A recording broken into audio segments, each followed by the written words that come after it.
A technical degree that can quickly help you land your dream career? Or maybe you've always dreamed of going to a 4-year college, but you'd like to start close to home. Either way, Pine Technical and Community College has you covered. PTCC offers more than 50 degrees in hot fields like healthcare information technology, advanced manufacturing, and business. PTCC is now accepting applications. Financial aid may be available online at pine.edu. Starting out or starting over, find your future at Pine Technical and Community College. When you need an AC or furnace tune-up, Dale's Heating and Appliance is always clutch. Need financing on a new AC or furnace system? Dale's Heating and Appliance in Pine City is your closer. Dale'sHeatingandAppliance.com. Avoid costly repairs on your AC or heating system by getting a tune-up from Dale's Heating and Appliance. Dale's is your hometown cooling and heating expert, servicing Pine City and surrounding areas. Visit Dale'sHeatingandAppliance.com today. Dale'sHeatingandAppliance.com. Since 1967, Schmidt Construction, general contractor in Hinckley, has been where to go for all your building projects. Let Gerald Schmidt help you with designing, remodeling, or any new construction. Schmidt Construction specializes in residential home building, agricultural, industrial, and commercial buildings. With expert advice on all of your building projects and ideas, when you hire a contractor to take care of your building needs, you can't do better than Schmidt Construction, general contractor in Hinckley. 320-384-7901. It's finally mowing season, but you'd rather be doing something else. Thankfully, Minnesota Equipment in Isanti has affordable machines to help you get the job done quicker, any size property. Toro and Aaron's walk-behind mowers. How about John Deere lawn and garden tractors? Or a compact utility tractor? Minnesota Equipment has them in stock. Yard work doesn't have to take all day. Not if you get into Minnesota Equipment. Highway 65 in Isanti. Or visit minnesotaequipment.com. Did you know that Franzen Bank and Trust is a Minnesota-owned company? And they're one of the largest community banks around. That's a great combination. As a community bank, they're dedicated to their customers and the communities they serve. You might say they're big enough to help, small enough to care. Last March, they provided $20,000 in grants to 6 different Minnesota communities. They also processed well over 1,700 PPP loans, allowing local small businesses to keep their employees on the payroll during the pandemic. Franzen Bank and Trust. Real people, real results. Member FDIC. An air source heat pump is not only a high-efficiency air conditioning unit, it can heat your home or business efficiently during the spring and fall. Plus, it's more economical than heating with natural gas. Have Dale's Heating and Appliance install your air source heat pump. Dale's offers a personalized focus, free consultations, and free estimates. Ask the pros at Dale's how you can receive up to $1,250 in rebates for your air source heat pump system installed in 2023 with 0% financing. Visit Dale'sHeatingandAppliance.com. This high school sports season, Wellia Health wants to remind you that they want to help your athletes stay in the game. Sports medicine services are available at every Wellia Health campus. Whether it's the young athlete, the weekend warrior, or the accomplished athlete, injuries can happen. Get back in the game by calling the sports medicine experts at Wellia Health, 320-679-1313. Wellia Health. Live life well. High-capacity hydraulics, 4-wheel drive, hydrostatic transmission, horsepower. You like when somebody speaks your language. Then you better visit the experts at Minnesota Equipment in Isanti. Dozens of tractors, utility vehicles, mowers, and compact utility tractors ready to take home today at a price that won't break the bank. The sale is just the start of the relationship. Minnesota Equipment, Highway 65 in Isanti, or at minnesotaequipment.com. Are you interested in a technical degree that can quickly help you land your dream career? Or maybe you've always dreamed of going to a 4-year college, but you'd like to start close to home. Either way, Pine Technical and Community College has you covered. PTCC offers more than 50 degrees in hot fields like healthcare information technology, advanced manufacturing, and business. PTCC is now accepting applications. Financial aid may be available online at pine.edu. Starting out or starting over, find your future at Pine Technical and Community College. When you need an AC or furnace tune-up, Dale's Heating and Appliance is always clutch. Need financing on a new AC or furnace system? Dale's Heating and Appliance in Pine City is your closer. Dale'sHeatingandAppliance.com. Avoid costly repairs on your AC or heating system by getting a tune-up from Dale's Heating and Appliance. Dale's is your hometown cooling and heating expert, servicing Pine City and surrounding areas. Visit Dale'sHeatingandAppliance.com today. Dale'sHeatingandAppliance.com. Since 1967, Schmidt Construction, general contractor in Hinckley, has been where to go for all your building projects. Let Gerald Schmidt help you with designing, remodeling, or any new construction. Schmidt Construction specializes in residential home building, agricultural, industrial, and commercial buildings. With expert advice on all of your building projects and ideas, when you hire a contractor to take care of your building needs, you can't do better than Schmidt Construction, general contractor in Hinckley. 320-384-7901. It's finally mowing season, but you'd rather be doing something else. Thankfully, Minnesota Equipment in Isanti has affordable machines to help you get the job done quicker, any size property. Toro and Aaron's walk-behind mowers. How about John Deere lawn and garden tractors? Or a compact utility tractor? Minnesota Equipment has them in stock. Yard work doesn't have to take all day. Not if you get into Minnesota Equipment, Highway 65 in Isanti, or visit minnesotaequipment.com. Did you know that Franzen Bank and Trust is a Minnesota-owned company? And they're one of the largest community banks around. That's a great combination. As a community bank, they're dedicated to their customers and the communities they serve. You might say they're big enough to help, small enough to care. Last March, they provided $20,000 in grants to 6 different Minnesota communities. They also processed well over 1,700 PPP loans, allowing local small businesses to keep their employees on the payroll during the pandemic. Franzen Bank and Trust. Real people, real results. Member FDIC. We're back here on 106.5 FM, AM 1350, WCMP. And this last game, Hinckley-Finlayson fell to the Mille Lacs Raiders 12-2. It was a tough one there for Hinckley-Finlayson. Good pitching there from Mille Lacs, and then they just quickly got on the board and continued to get on the board. And unfortunately for Hinckley-Finlayson, it ended there in the 6th inning. But they did a good job of battling back and holding on until that 6th inning. Right, so they were able to get some key outs there in the 5th inning to extend it one more inning. The thing that really hurt Hinckley was not getting that 3rd out in a few of those innings. They just had a couple of mistakes in the field that cost them some outs that led to longer innings for Mille Lacs. You just can't do that with a good team like Mille Lacs. Mille Lacs is very athletic, can hit the ball, can field the ball.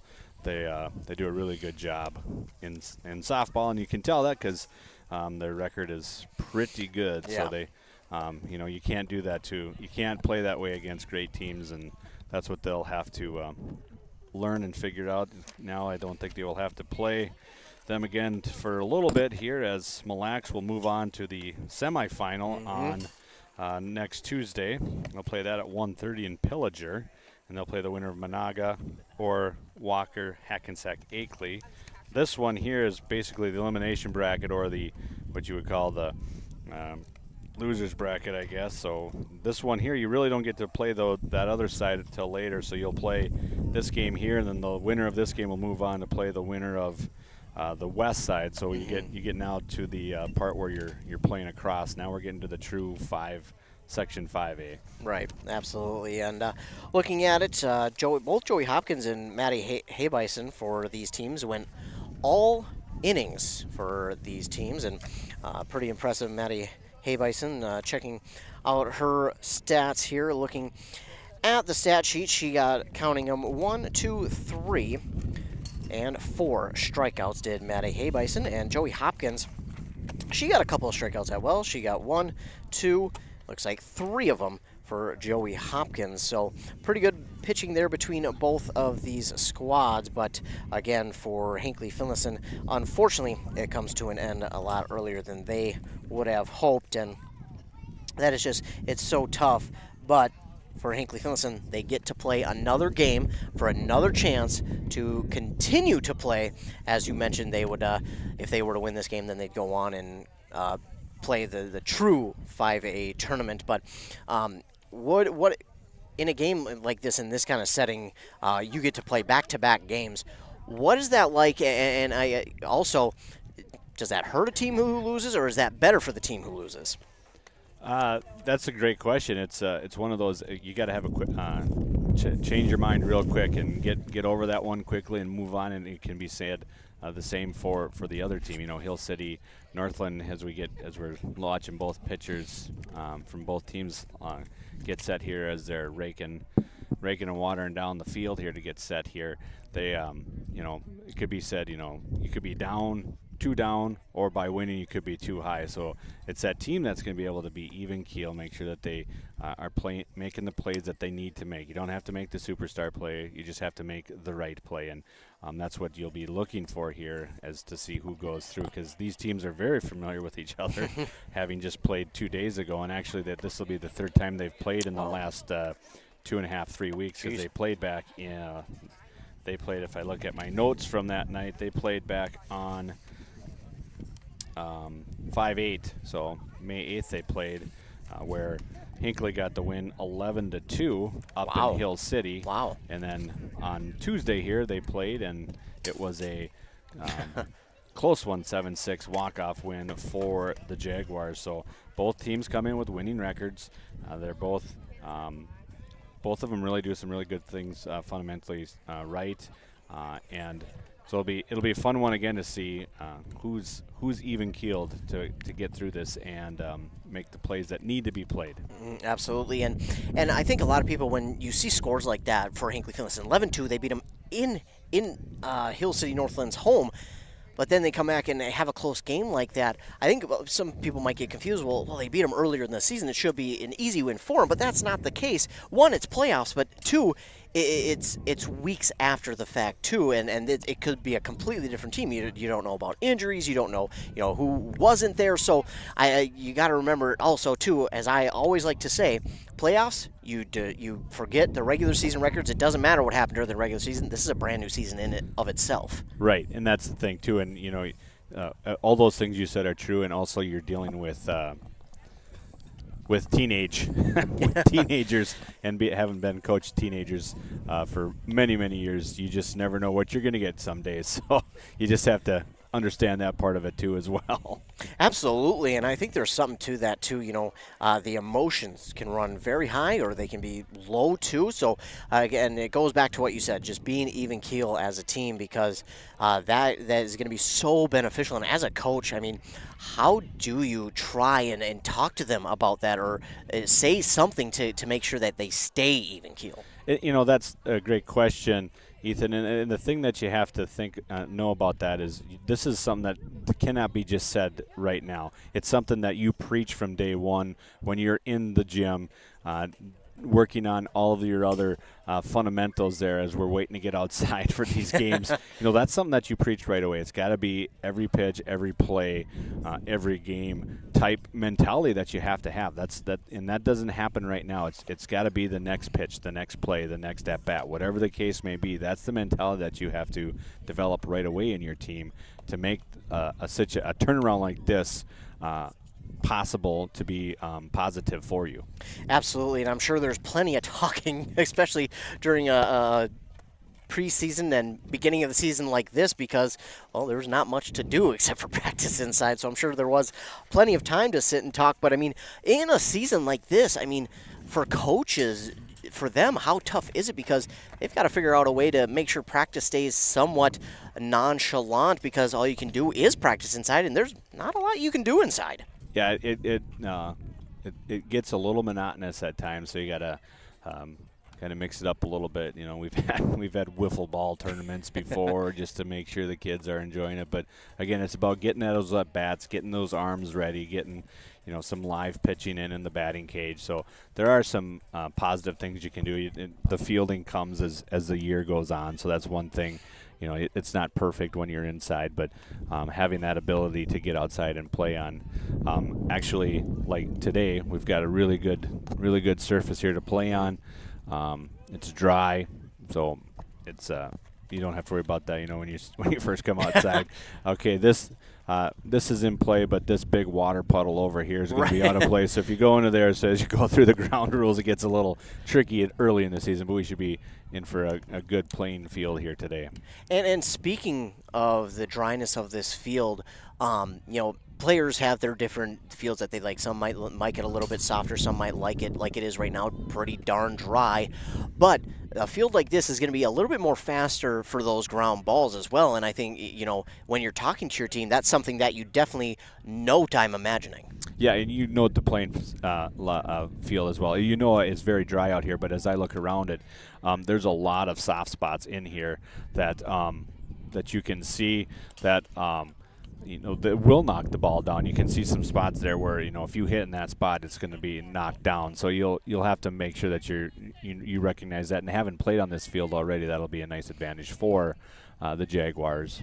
Absolutely, and again, we've seen a couple of diving catches out there by both teams in that last game, and both teams willing to dive after it. That's for sure. There was no shortage of teams willing to do things to try and help their team get the victory, but looks like we're just about ready to start this game. So before that, we will get a word from our fine sponsors, and then we will be ready for first pitch here in the elimination bracket of this one between the Hill City Northland Storm and the Hinckley-Finlayson Jaguars. So we'll take that commercial break and we'll be right back.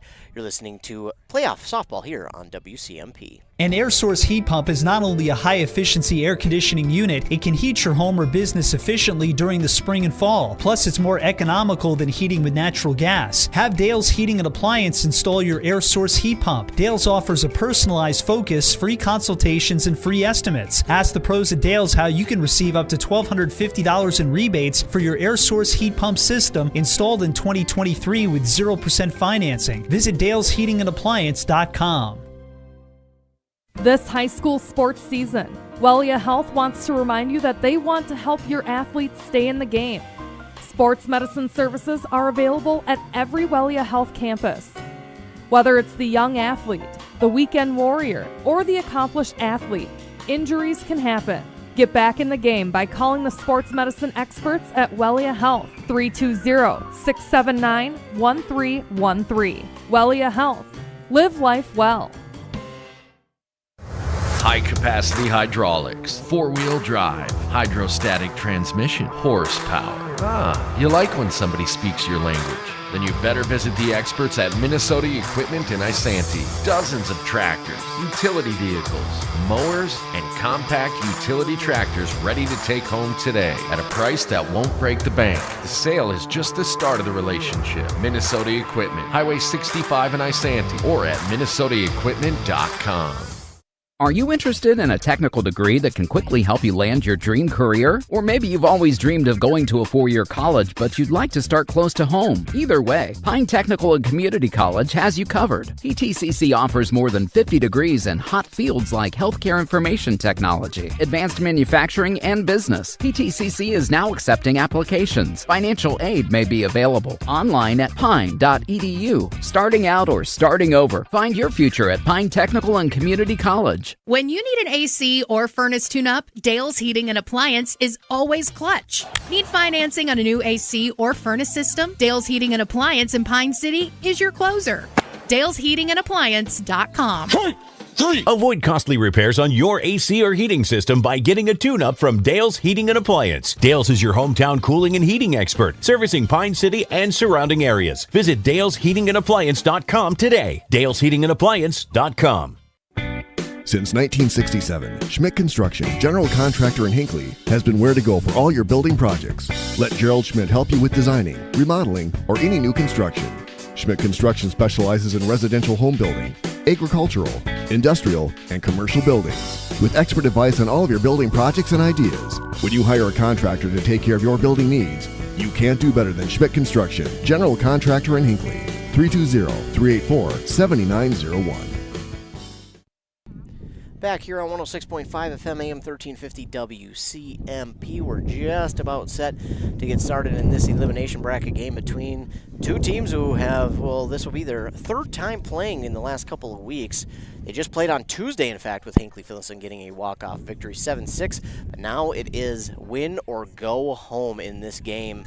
So a big one here between these two teams. Of course, last game, again, like I mentioned, a one-run win for Hinckley-Finlayson, but before that, it was an 11-2 victory up in Hill City for Hinckley-Finlayson. So it'll be interesting to see here if Hinckley-Finlayson doesn't come in here with a little more confidence.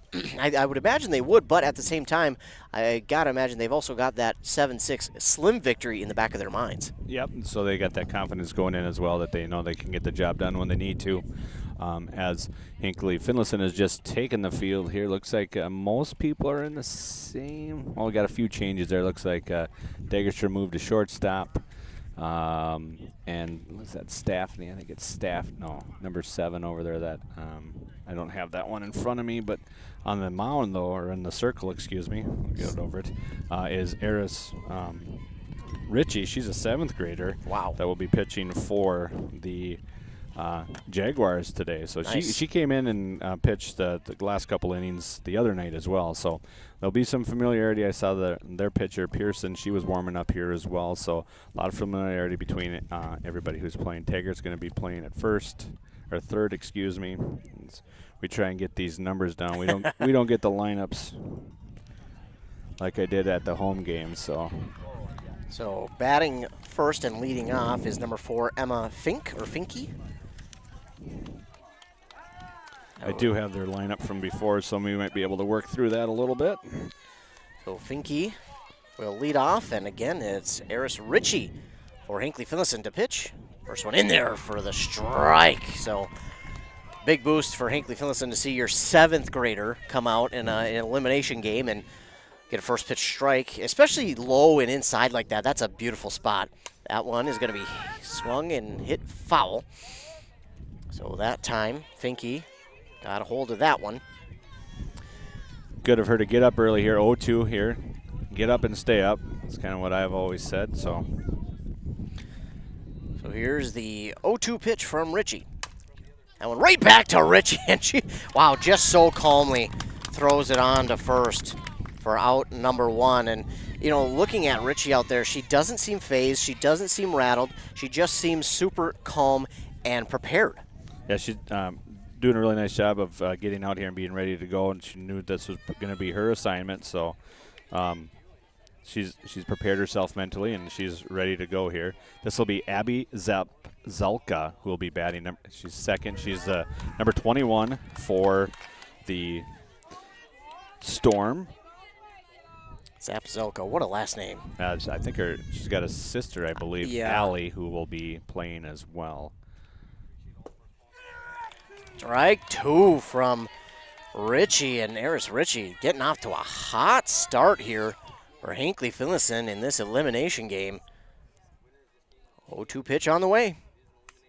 And she's getting Zapzelka to swing just to stay alive, and Ritchie ahead, and a lot of times you can get the batter to swing not so confidently, and it can be a swing that misses the ball. So Ritchie will look for another 0-2 pitch, which is swung on, popped up right to Ritchie. She grabs it for out number 2. I guess she's going to do it all herself today. Right back to her, and then the big fly out there, or the pop up right back to her. So now coming to the plate is Bella Dunham. Bella Dunham, as I heard him saying the other day. Bella.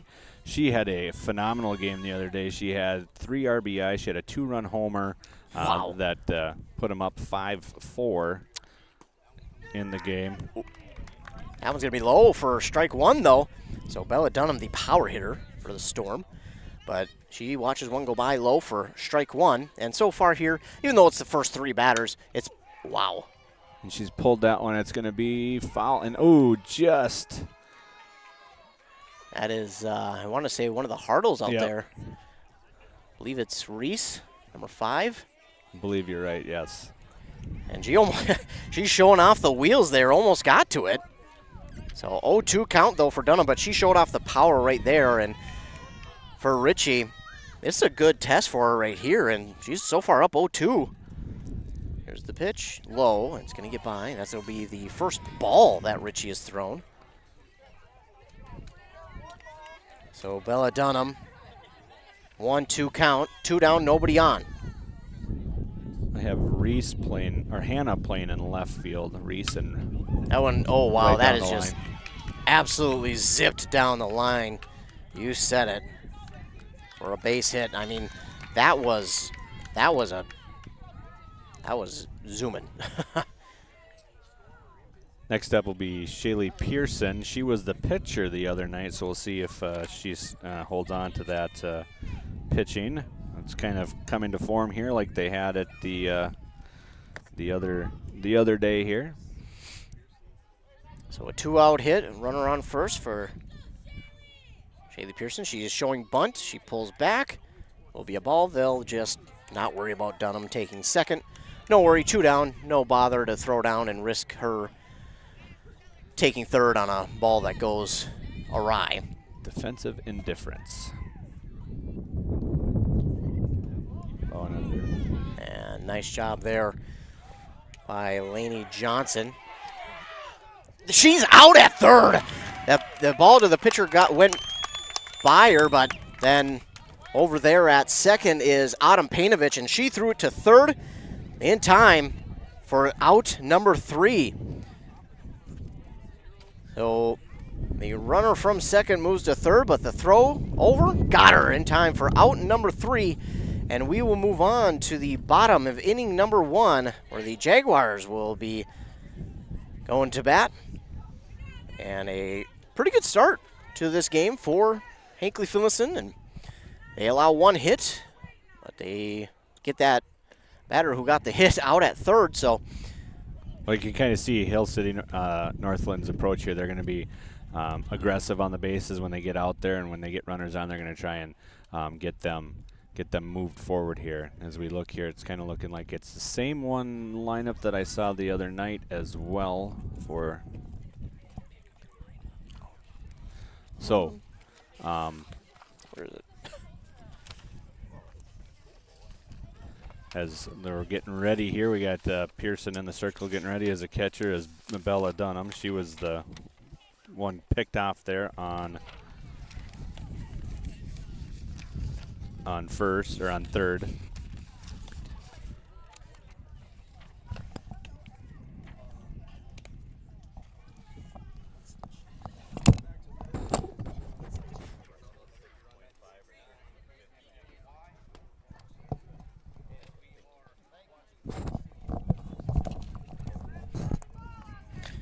So getting ready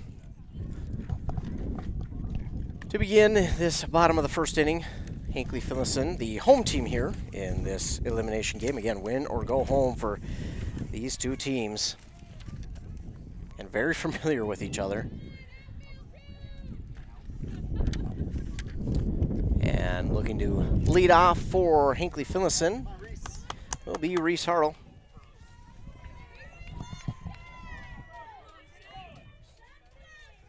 The right-handed batter will step into the box, and pitching for the Storm is Shaylee Pearson.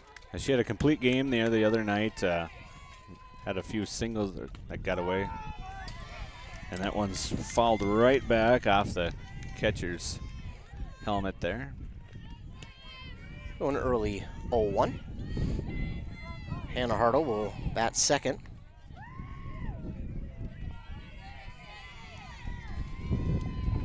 As Pearson gets set, here's the 0-1 pitch. Oh, and that one was right down Broadway, and Hartle just a little late on it. Kind of uppercutted that one instead of swinging through straight on it there. And if she gets a hold of that one's got to be extra bases, I'm guessing. Pearson with the 0-2. Oh, outside, she dropped the third strike, struggling to pick it up, but on to first in time for the out. So out 1. Here in the bottom of the first. That brings to the plate Hannah Hartle. The lefty sees the first pitch inside. Oh, no. Strike 1. Just about to call ball, but it's inside, but it does catch enough of the plate for strike 1. Pearson with the 0-1. That's high and outside for ball 1. 1 down, nobody on. 1-1 for Hannah Hartle. Last time they played, Hannah was 1 for 4 with an RBI and 1 strikeout against her. Shaylee Pearson. Excuse me, Ethan. Oh, you're good. Swings at 1 high in the zone there. A little bit of a rising ball. Makes it 1-2 now. And Pearson with the 1-2. Swinging at something outside. She's going to go down swinging for out number 2. And Lainey Johnson will come to the plate. Natalie Staffney going to be behind her as the cleanup hitter.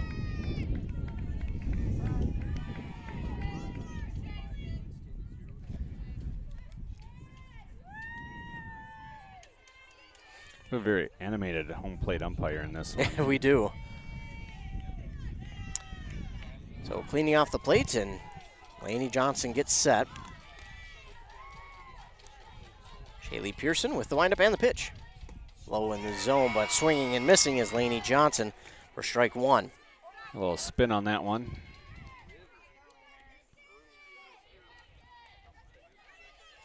So 0-1 count here for Lainey Johnson. Here's the windup and the pitch. Inside, swinging and missing is Lainey Johnson. She seems to be a little bit behind on these last two. She's got a little bit of speed. Pearson's got a little bit of speed to her pitch here. Now will she blow it by or take something off? Well, either way, Lainey Johnson got a piece of it, so she'll stay alive. And Lainey Johnson against Pearson on Tuesday. She was 4 for 4 with an RBI. Wow. Single. So hoping to keep this inning alive and try and get a base hit, get somebody on. Reese and Hannah Hartle both went down. Here's the pitch.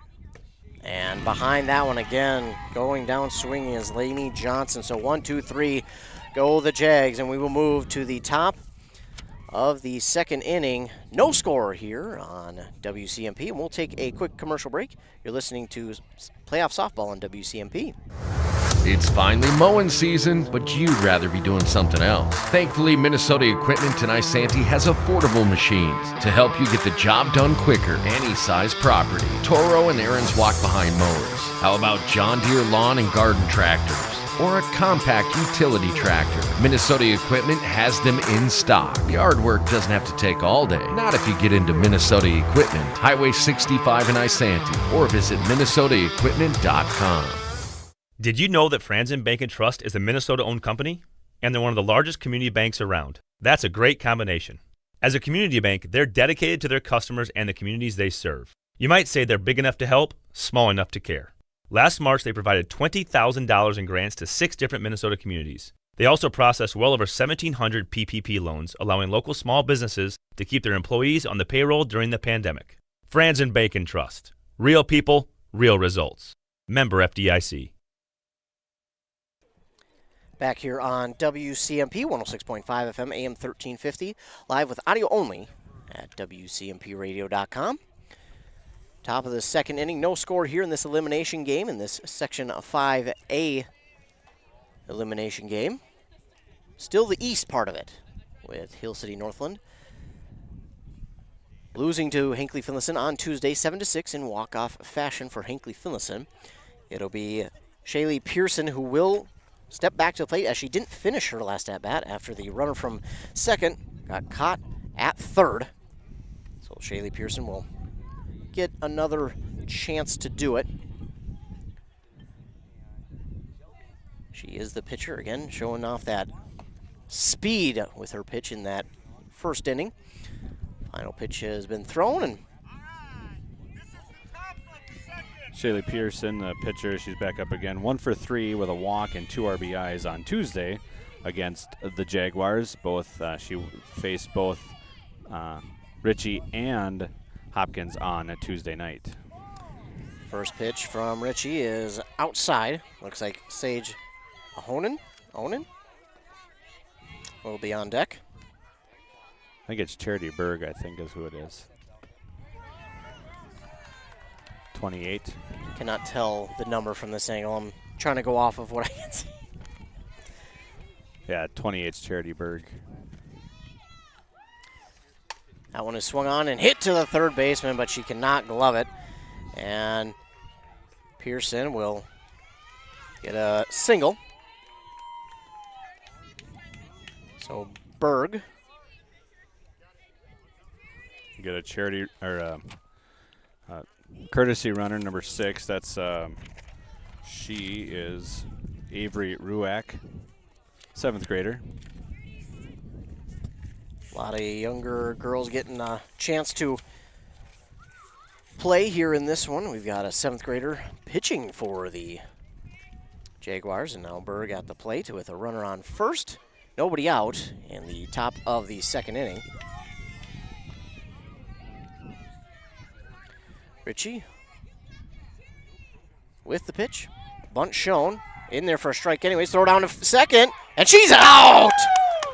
Shaylee Pearson, well, the courtesy runner is caught stealing. It's Oh, and they're going to override it and say she's safe. Oh, I guess, yeah, the home plate umpire. I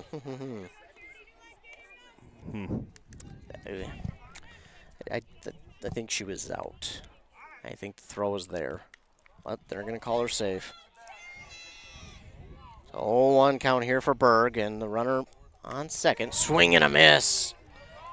Trinity Berg 0 for 4 on Tuesday with 3 Ks. Try and run down everybody that I had on Tuesday night here. 0-2 on the way. That's going to be oh, did it hit her? It did. So she's going to be hit by I didn't know if that hit the ground first and then hit her, or if it hit her. Unfortunately, it does hit her first, and she'll walk down to the first base. And next at the plate, Maddie Barnes, number 13. Number 13. Maddie Barnes to the plate with runners on, first and second, nobody out. High leverage situation here for Richie. With the windup in the pitch. Oh, and the third baseman cannot. I don't know what the second base runner was doing. She's got to go. That's a force out at third. Second base runner stopped her run. She didn't go. So it'll be an E5 on that one. Jasmine Kingsley steps into the plate.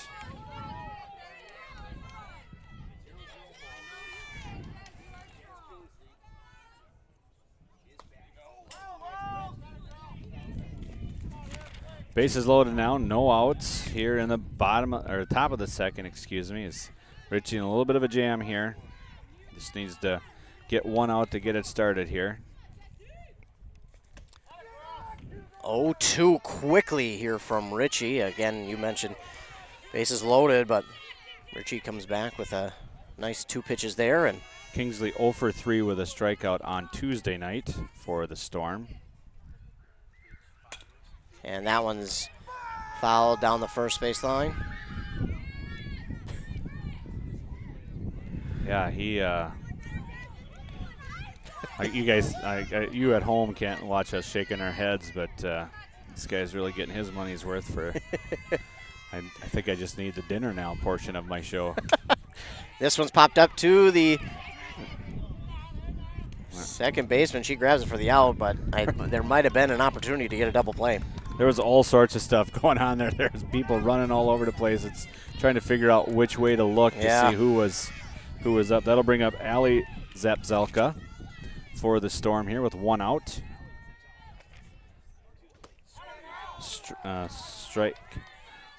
Strike there on that one. Looks like in the on-deck circle is number 27. That's Haley Barnes. Here's the 0-1 delivery. Inside for ball 1. Nice job again by the catcher, Lainey Johnson, to keep that one in front of her. Richie, the 1-1 delivery. Outside for ball 2. Base is still loaded, 1 out.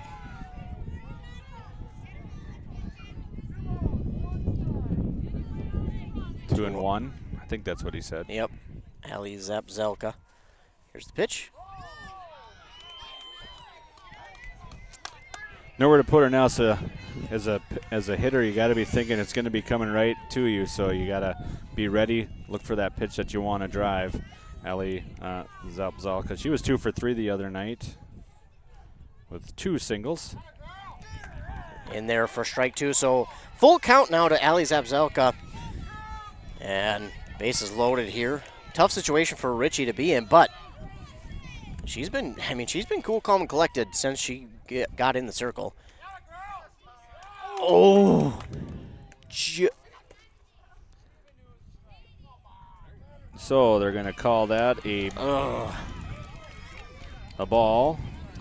That was close. That was close. That will walk home a run. Bases are loaded. One down. And now to the plate is Haley Barnes. Yep. Number 27. Base is still loaded. One out.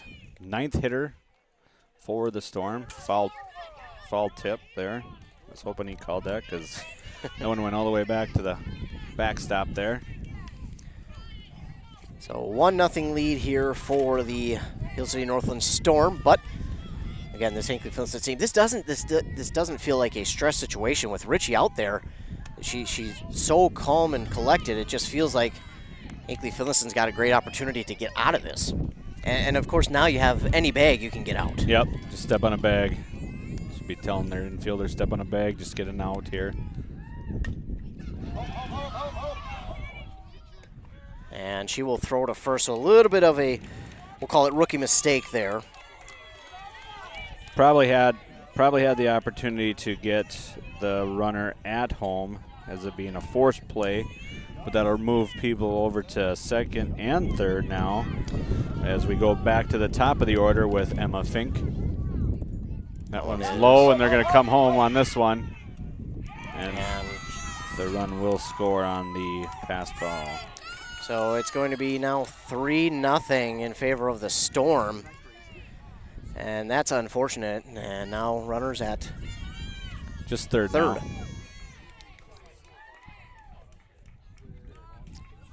2 down, runner at third, 3-0, Storm lead. And Emma Fink at the plate. Hit it right back to the pitcher for the first out of the game in the first inning here. That one's going to be ball as well. 2-0 for Fink.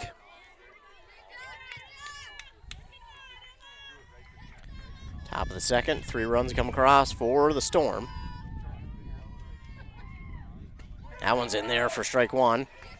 Didn't look like Fink was going to go around at all on that pitch anyways. So 2-1 count now.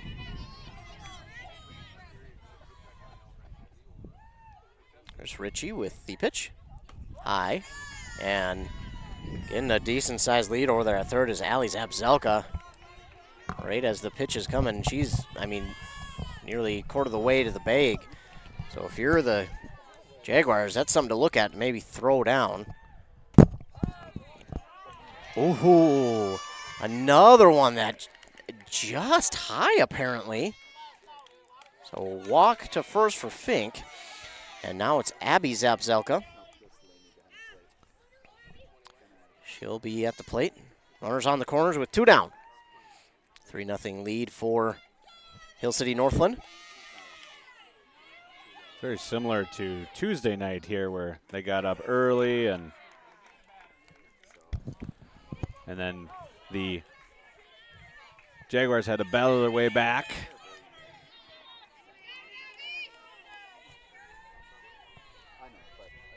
Here's the pitch from Richie. Swung on and missed. Well, she might have tipped it, I think he said. She's got a piece of it.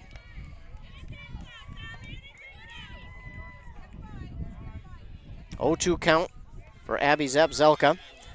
Runners on second and third.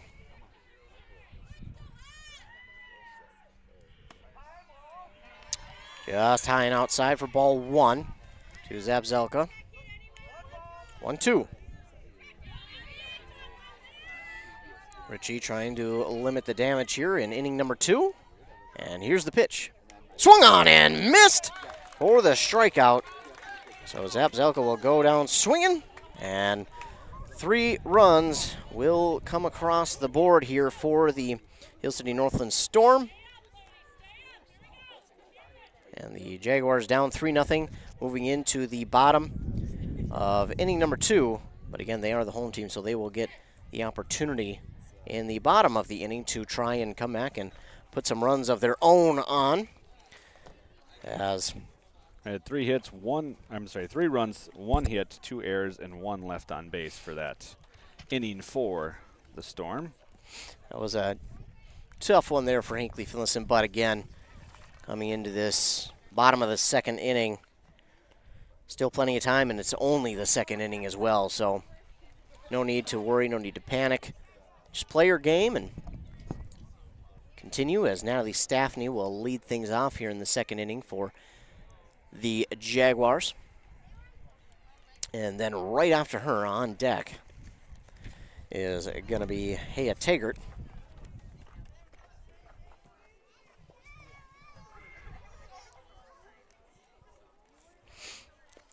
Couple of warm-up pitches here for the Storm pitcher, Pearson, Shaylee Pearson. Struck out 2-3 in that first inning. Reese Hartle did get a swinging strikeout, but the catcher dropped the ball, and then she threw it on to first for the out. So here comes Natalie Staffney. Had a pretty good first game there against Mille Lacs. Showed her speed and a little bit of that power. And she'll just be hoping to get on base here. Here's the windup and the pitch from Pearson. Well outside for ball one. Easy one for Staffney to lay off of. Staffney 3 for 4 the other night against the Storm with, 3 singles. And she'll pop this one up. Way up. And that could be tough, but second baseman does hold on to it. So the first out will be Staffney, and now Haya Taggart comes to the plate. And now on deck is going to be, Joey Hopkins. I think she's going to be the hitter for Ritchie, the DH. Outside ball one. Again, another easy one for the batter to hold off on. So a DH in Joey Hopkins. Taggart had the game-winning RBI Tuesday night. That one's in there for a strike one. He's been giving these pitchers the inside low corner so far. A 1-1 here for Haya Taggart. And one out. And that one's in there for strike two. So 1-2 now for Taggart. And Pearson seems to be on right now. Blowing these pitches by the Jaguars right now, but that can change in one swing of the bat. Oh, that one was well inside, but a nice hit anyways for Taggart. She rounds first, and she will be on with a base hit. I really fought that one off the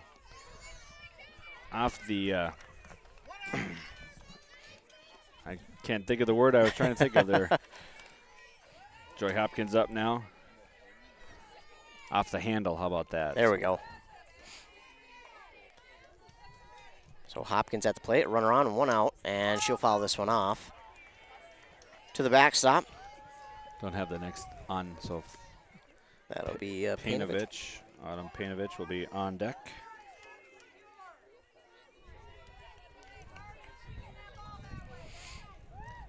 Hopkins has an 0-1 count. A runner over on first is Taggart. And here's the 0-1 pitch. Hopkins swings through it for strike two.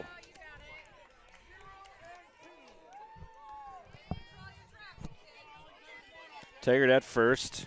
Hopkins down 0-2 here. Good time maybe to try and get that second base here, maybe steal. Taggart looks ready. That one is swung on. Oh! And just foul off that third base line. That stays fair. That's a perfect hit from Joey Hopkins to get Taggart into third. Yeah, especially she was running on that pitch there, so. So count will stay 0-2 now for Hopkins. Get some pitches, get a look at some pitches here, see if she can find something that she can drive here, even though you're down 0-2. And here's the pitch from Pearson. Swings through that one. Oh, and the throw down. Taggart is back safely, but Hopkins will go down swinging for out number two.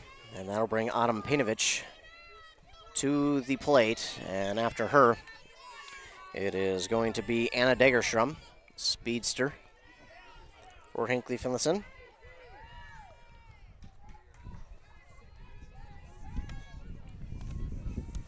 Pearson with the windup and the pitch. Swung on and popped up. That could be a tough play for the... Oh, great. She caught it. Wow, what a catch by the catcher. And that'll end the inning. So the Jaguars get a hit, but cannot advance the runner from first. And that will be it for inning number 2 as we will move on to the top of the third inning. The Jaguars trail 3-0 here in Mora in the elimination part of this bracket of Section 5A East. The winner of this one will go on and play the regular 5A bracket. But we will move to the top of the third inning now, and the Storm will have their turn again. At the plate, they scored, again, 3 runs last inning. And for Hinckley-Finlayson, what is the message here to the youngster Richie as she gets back out to the circle? Throw strikes. Just throw strikes. Make sure you're working on your mechanics. Make sure you understand what's going on out there. Don't let that last inning mess with you. It's a brand new inning like we talked about. Pre-game here. Next pitch, that's what it's all about. Just trying to have that mentality that we got to go out there. She needs to go out there with the mindset that she's going to get the next batter. And she's got a little bit of a tough row to hoe here because she's got Bella Dunham up first, who did get a single to left her first time up, really smoked the ball down the left field line. Shaylee Pearson, who did score on her single. Charity Berg, who was hit by a pitch. And then Madison Barnes, who got on base by an error. So big one here to get. It's nice that the bases are empty because Dunham does have some power. She showed it in her at-bat. She hit one deep down the left field line that went foul, and then you mentioned it with the base hit. But she was eventually thrown out trying to take third. She'll foul this one off out of play down the third base line. So the 0-1 count now. She'll step back into the box, tap the plate with the bat, and Richie will throw the pitch. That's going to be low for ball 1. 1-1 count now for Bella Dunham here in the top of the third. Here's the pitch from Richie. In there for strike 2. Again, that inside lower part of the plate has been the spot for the pitchers to go. They are getting that call here today. Oh, and she battled this one off, and that'll be fouled back and hit the storage shed behind us. So took out Hinckley-Finlayson's AD back there. Watch out, Mandy. 1-2 count for Dunham. Here's the lineup in the pitch from Richie. And that one's going to be high and go off the tip of the catcher's glove. So it'll be a 2-2 count for Bella Dunham. Again, her and the starting pitcher bat 3-4. Shaylee Pearson, the next at-bat. It's going to be low, and that'll move the count full. Now again, this angle right behind the plate can be a little deceiving with some pitches, but not that one. No, not that one. For the most part, this is a perfect angle. That one's in there, and that's going to be fouled off. Dunham a little bit early on that one, and fouled it off.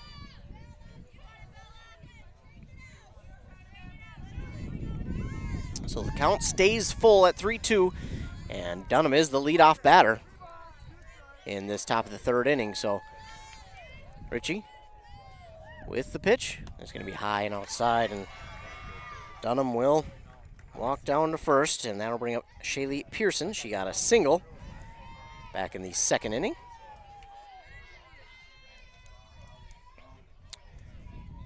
Now, it may not matter that much, but I'm sure for the opposing coach it does.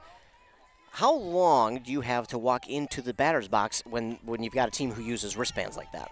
I'm not sure what the rule is on that for. Oh, and they did not get the tag. That throw is in plenty of time. Just could not get the tag on Dunham, and again, one that should have been an out, but unfortunate for Hinckley-Finlayson there. Did not apply the tag. Yeah, now they're in scoring position. So 1-0 count here for Pearson. That's, oh. That one's high for ball 2. So Pearson a 2-0 count. Runner in scoring position. That one low, but called strike. As a hitter, it's frustrating because it's all over the map, and that makes it difficult as you're trying to get in there and get your. Oh, check the runner at third, and she didn't run, and unfortunately, everyone's going to be safe for the Storm.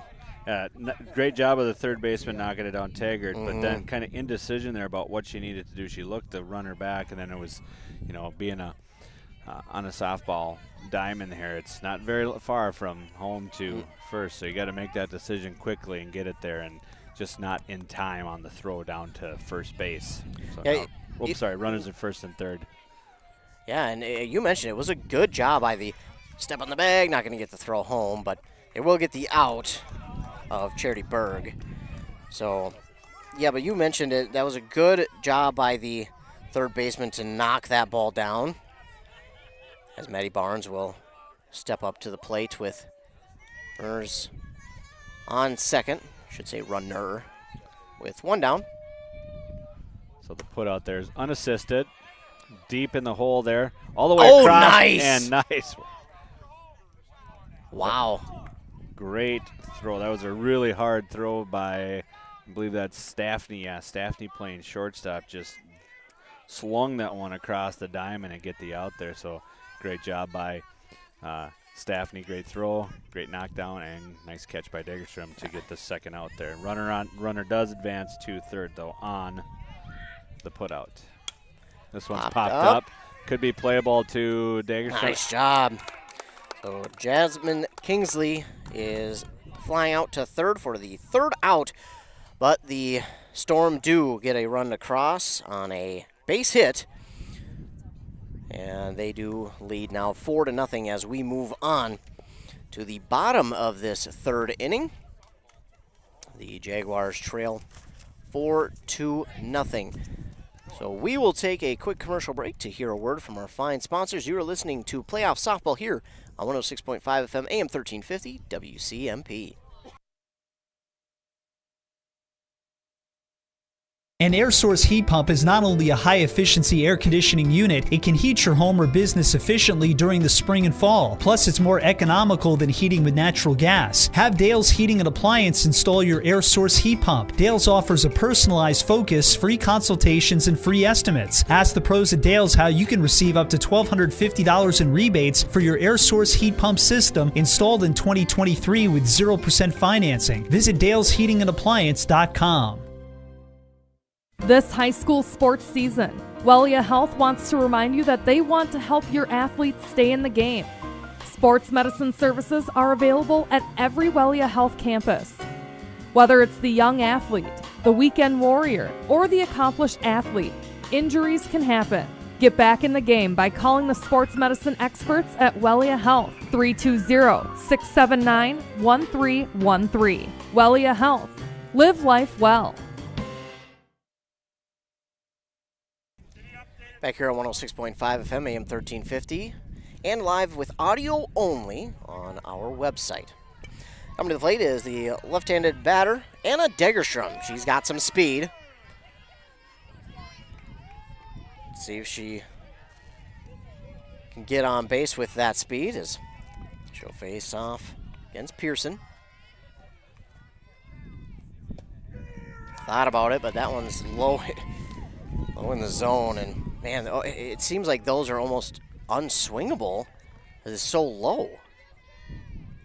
And they're coming in at a little bit of a low angle there. They have a lot of rise to them, so you got to make sure you are watching those as they come through. That one's going to be well low for ball one. So a 1-1 count.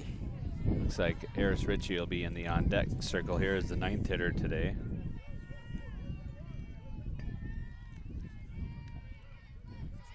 Here's the 1-1 delivery. Low for ball two. So 2-1 count for Anna Degerstrom, getting that 8th spot. 2-1 delivery on the way from Pearson. Outside, ball 3. 3-1 count now for Degerstrom. And usually 3-0, you get the red light. 3-1, is it batter's decision? I think so. If you find something you like, I mean, if it's a pitch that you're looking for that you want to drive, then go ahead and swing at it. She swings and misses. So runs the count full.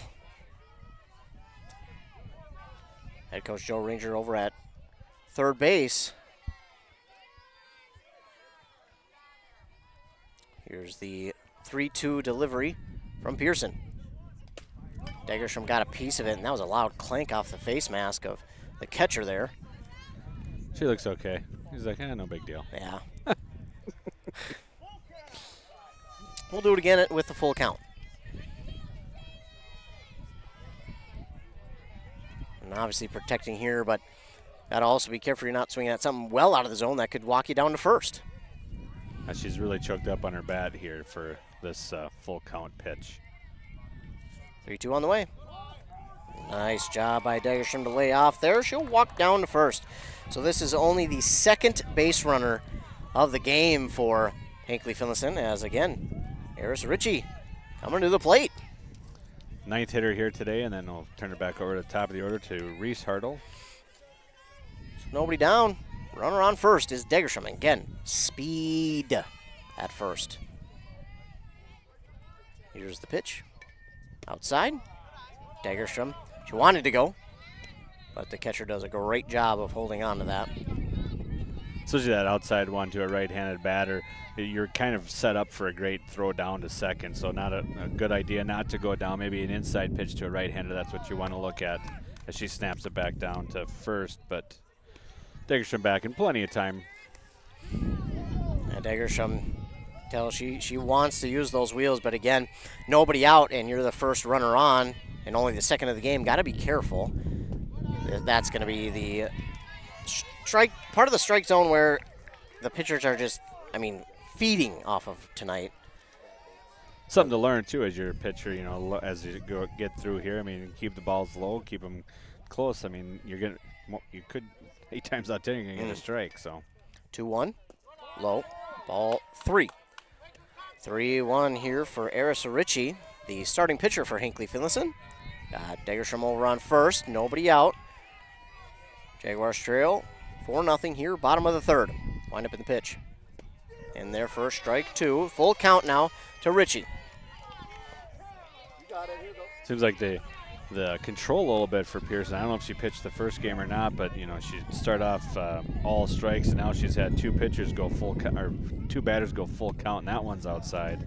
So a little bit of control issue here going on for Pearson, as that'll walk Ritchie down to first, and we'll probably get a courtesy runner for the pitcher. That's what I would assume. Looks like it will, and that'll be number 14, Riley Scott. So runners at first and second, nobody out, and this can be a bit of a dangerous situation too, though, because now every bag but home is an out. Right, so Reese hit back to the second baseman the first time she was up, so if she can, or back to the catcher. Sorry, that was the strikeout. That was the strikeout, dropped strikeout, so the catcher threw it over. So I try and remember what my numbers mean on my scorecard here. Don't you hate that? You got it all written down, and then you look back at it. It's like, what did I write that for? Something happened. And then what position is the number 8 player? Yeah. What position is number 8? So it takes a little bit of mental gymnastics to get through that. And that one's swinging. That was a strike, but outside the strike zone, she swung on that one. And on those, sometimes is it better just to lay off of and wait for a better pitch, or? Well, on something like that, if it's outside, if you can time it up and get it, it's going to go to the right field. So you are going to be able to advance the runner, and that runner from second might be able to get home if you're doing it. And this one's hit right back up the middle, and that one will drop. That's down. And that'll get Degerstrom. She had to hold up there, so she was not going to be able to make it home. That runner from first was almost caught. That outfielder, the center fielder, got it in quickly, and the courtesy runner, Scott, was almost caught, but She's in there. So bases loaded, nobody out for Hannah Hartle. Big position here for the Jaguars to get into this, cut into this 4-0 deficit here as the lefty steps in and swings at that first pitch. Low and outside. That was kind of that corner where the pitchers have just been living this afternoon, but really can't. Well, as Coach Ranger was saying there in that last pitch, she stepped outside what we call the bucket, so she kind of put that front foot way outside and stepped towards the pitcher. Ooh, that one runs inside and almost got Hartle, but she's out of the way. It'll make it a 1-1 count. That's where we say, wear it. turn into it and get on base. Wear it. You know, I think it might have been Degerstrom in that first game, tried to say she got hit, but they did not agree, and that one's fouled down the first base line. As our listeners can hear from the official and umpire in front of us. So a 1-2 count for Hartle. So a single, two walks, has loaded the bases up. 1-2 count to Hannah Hartle here. Big position here as the 2 batter turns over to 3 and 4 batter here as we get going here. So great opportunity here for the Jaguars to get a couple runs potentially back. There, oh, that's going to go foul. Good hit to the right field, but just foul, and Hartle will go back and do it again. The lefty batter. Straighten that one out and find the gap in right center, and I don't know if it clears the bases, but it sends 2 home for sure. Well, especially how deep that right fielder's playing out there. If you look at where the right fielder is, if that drops over where she can put it right down the line, that will score 2. Swing and miss for Hannah Hartle. So 1 down with bases loaded. It brings up Lainey Johnson. Get a power hit here from her, and that could really help the Jaguars. So the first batter is down here in the bottom of the third. Pearson in a jam, but Jaguars need to score some runs. Half-hearted swing through that one as that one was low. For strike 1. It's almost like they're kind of stepping out and away from the pitcher as they're swinging through on these. Playing pretty far up in the batter's box here as well. And there it is. It gets past the infield, and that's going to score 1. It's going to score 2 as the left fielder can't grab it cleanly, and that is going to help big time as a huge hit here from Lainey Johnson will score 2 runs. And we will have runners on first and second. Big hit there by Lainey Johnson, and that will cut into the deficit and literally cut it in half. Now 4-2, the lead for the Storm, but you got to feel like now all of a sudden Hinckley-Finlayson starting to turn momentum. Great at-bats, patient at-bats, making her pitch to them, and here's one hit right towards the shortstop. And she missed the tag, and everyone's safe. Not to cut you off, but she missed it. No, it's kind of, and I'm right behind everybody here, so it's really tough to see at my angle. But yeah, the shortstop missed that one, so I don't know how you think we'll just score that one. E6. A play should have been made, so that'll bring up Taggart. She reached on a base hit her first at bat in the second inning, and bases loaded, 1 out, and another base hit here for Hinckley-Finlayson more than likely ties this one up. So for Taggart, this is a tough at bat. You want to hit, but you got to be super smart.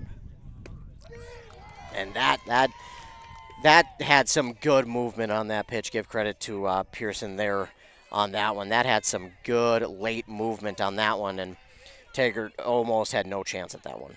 It's almost like Jaguars are kind of tomahawking down on. They're not swinging through, and that's what Coach Ranger was trying to tell me. Nice even swing through. That one's well outside. Easy to lay off of that one. That'll move the count 2-1 rather. Bases loaded, 1 down. And Taggart with a 2-1 count here as they try to cut even more into this deficit and maybe even take a lead. That one swung on, hit right back to the pitcher. No, she is safe as the catcher cannot hold on to it, and everyone is even safe. And now it's 3-4. Went home the right play, just the catcher dropped the ball there, so we'll score that run.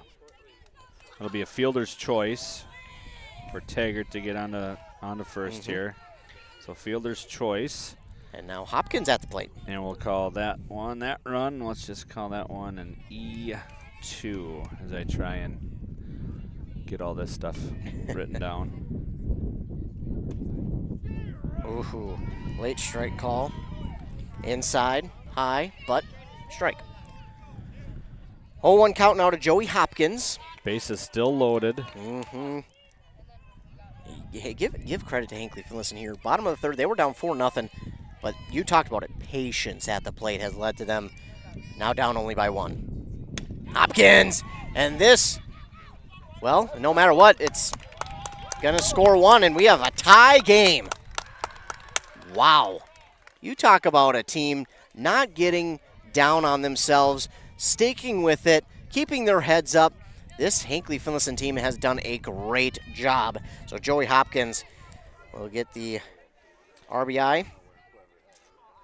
Fielder's choice. Second out. Yep, 6-3 put out there. And if the next batter comes, we can have that. I had that discussion the other day as well. So what do you consider batting around? What is because this is the 9th batter of the inning now. So if have we batted around, or does it have to be the 10th inning? Or the 10th batter? I usually go to whoever started the inning. That's what I usually say is batting around. But I do get the argument, with the 9th batter. So all 9 batters have been up this inning. Yeah. So is that batting around, or does this next batter have to get up to the plate to be? And this should be the third out. It will be. So Painovich will be the final out on the fly out to first. But the damage has been done by the Jaguars as they tie this game at 4 in the bottom of the third inning. As we move to the top of the 4th now, this game has been tied, and the Jaguars have really turned things around here, swung momentum their way, and will now go back on defense. And now there's got to be a conversation, too, on the Jaguars side about now getting out of this inning without allowing any runs. Right, yeah. Now you've evened the playing field here. Now you just got to make sure that you put them out and get right back to hitting. This is where you want to shut them down, get back in the dugout, and be swinging the bat again. So the Jaguars this is just big for the Jags. And they've tied it up, top of the 4th, and you'll have your 7th grader, Richie. We'll have the 8-9-1 hitters to start off this inning for the Storm. It'll be Ali Zebzelka. She reached on a base on balls, her first time up, and then Haley Barnes, she hit right back to the pitcher to 1-3 put out there for the second out of the her time up in the second inning. And the leadoff hitter is Emma Finke. She is 0 for 1 with a base on balls. So we'll give her one more warm-up pitch, and then we'll get the batter to the plate. As you heard, it's going to be Ali Zapzelka here in the top of the 4th. Clean off the plate.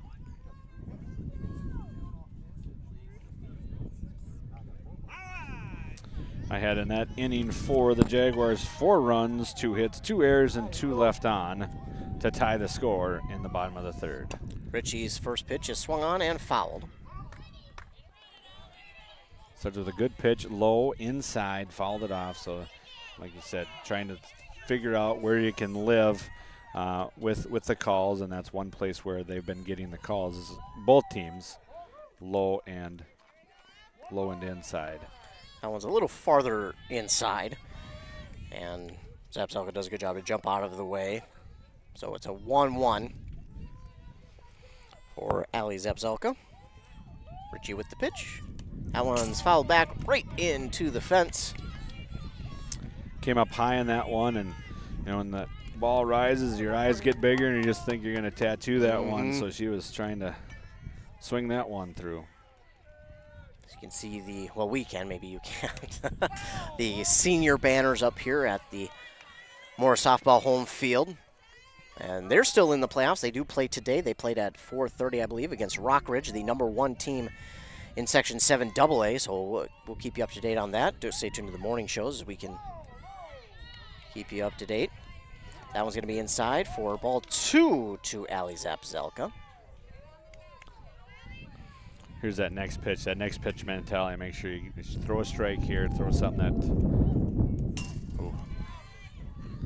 That one was kind of around that low inside zone where it might have been a strike, but. And I think maybe if the catcher catches that one clean, that one went all the way to the backstop, you might get that call, but that kind of rolled on back to the backstop. So full count now for Zapzelka. Here's this pitch. Oh, it's right to the shortstop. She gloves it, grabs it for out number 1.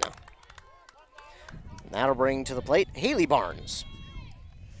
So 1 down here in the top of the 4th, and Haley Barnes comes to the plate, and she's 0 for 1 after a ground out. Ritchie with the pitch. Swing and a miss from Barnes. That was a really nice pitch. That one was low and then just dropped right at the end there. So Haley just swung right through that ball. And here's the 0-1. That's going to be high and outside for ball 1. And as a team, when you've got a 7th grader, let's reiterate that, 7th grader pitching in a playoff game, in an elimination playoff game, I think you're pretty well set for future softball teams. That one is fouled off. Yeah, it's always in softball. It very different than baseball. Baseball, you've got the pitch counts and and then days off that you can have. In softball, you don't need that. You can pitch. I'm sure Pearson pitched the first game here potentially for Hill City Northland. So it's good to have that one ace that you can always go to and then develop backups behind them. And then here's one that's Kit. Diggerstrom's tracking it over by the line and makes the play right at the fence. Nice job by Diggerstrom. Great concentration to get that one by the fence as she puts that one down. The nice thing for how we are set up here is the sun is, setting in the west, but the infielders, outfielders, they're all looking east. Yeah. So no interference with the sun here in this one, where us poor sports announcers have to have the sun in our eyes here as it slowly trickles down in the western sky. Emma Finke at the plate watches the first pitch go by for ball 1. And, yeah, I can't explain how tough that is to make a catch on the fence. That one's in there on the outside part of the plate for strike numero 1. And to make a play like that, not only do you have to track the fence and where it's at, then you got to pay attention to where the ball's at, see if it's going over or right at the fence. That's so hard to make. And a lot of people make it look routine when they make the catch. But, ladies and gentlemen, that's probably the toughest catch to make is at the fence. Right, and Dagerstrom, having coached her brother and that family, that she has no fear, so that's not going to hurt her chances there either. It's just to go get it and get after it. That one's high from Ritchie for ball 3. 3-1 count now to Emma Finke here in the 4th, top of the 4th. Here's the 3-1 pitch. Ooh. That was right where the first strike was in the strike zone, and that was called a strike, so this one's called a ball, and she'll walk down to first, I guess. Abby Zapzelka will be the next one. She is 0 for 2, a fly out in the first, and then a strikeout in the second. So you want to limit the damage here. You got 2 outs. Work on this batter here. Runner is going down to second, and obviously they're not going to pay too much mind to her. They're just going to kind of act like it and then give it right back to the pitcher. That was a strike, so here's the second pitch. He got stuck on the hip there and went high and wide there to the right-handed batter. But Lainey Johnson does a good job getting up out of her stance and making sure that runner at second doesn't advance to third. And maybe she wouldn't even throw it down, but it's the fact that she's at least showing that she might This one out to shallow right, and it's going to get down for a base hit. They'll throw it in quickly, and they better get it into the pitcher here as that runner at third. She's threatening to go home, but a single there. Well, from I'm sorry, I didn't mean to cut Nope. you off there. That was Abby Zabzelka. But that's another base running kind of faux pas there. You got 2 outs on contact. You should be running. That runner at third base, Finke, she should be home right now because that you should be running on contact. It's 2 outs. So that we'll see if that comes back to bite Hill City Northland here as the game goes on. Bella Dunham at the plate now. That's right down the middle, and of course the runner will take second. But that's okay for Hinckley-Finlayson. They'll take the runner not going home. They'll take that as they will keep it tied. As again, Bella Dunham, that one's going to rise for a ball. So again, a bit of a tough situation here. Good start to the inning. 2 straight flyouts, but the next 2 batters reach on a walk, and then Zabzelka got a nice base hit out to shallow right. Nothing Hinckley-Finlayson could really do about that one. That one swung on and fouled back out of play. Not quite into the next field. That fence will hold it in. So it's going to be 1-2 now for Bella Dunham from Eris Ritchie. 1-2. Here's the delivery. There it is. Dropped it, but the swinging strike is thrown down to first, and you get the power hitter to strike out. That is a big strikeout / throwout for the Jaguars because Dunham, we've seen she's power hitter here for Hill City Northland, but they get her to swing and miss, and then the throw down to first is in time for the final out, and Hinckley-Finlayson avoids disaster there. They do not allow any runners from those 2 to reach home. And that 1 run doesn't score that potentially could have scored if she was running on the contact there. So that one does not count for them. So it'll be, now let's see how they play this as we move forward here. We'll take a quick commercial break. You're listening to Playoff Volley or Softball here on WCMP. High-capacity hydraulics, 4-wheel drive, hydrostatic transmission, horsepower. You like when somebody speaks your language. Then you better visit the experts at Minnesota Equipment in Isanti. Dozens of tractors, utility vehicles, mowers, and compact utility tractors ready to take home today at a price that won't break the bank. The sale is just the start of the relationship. Minnesota Equipment, Highway 65 in Isanti, or at minnesotaequipment.com.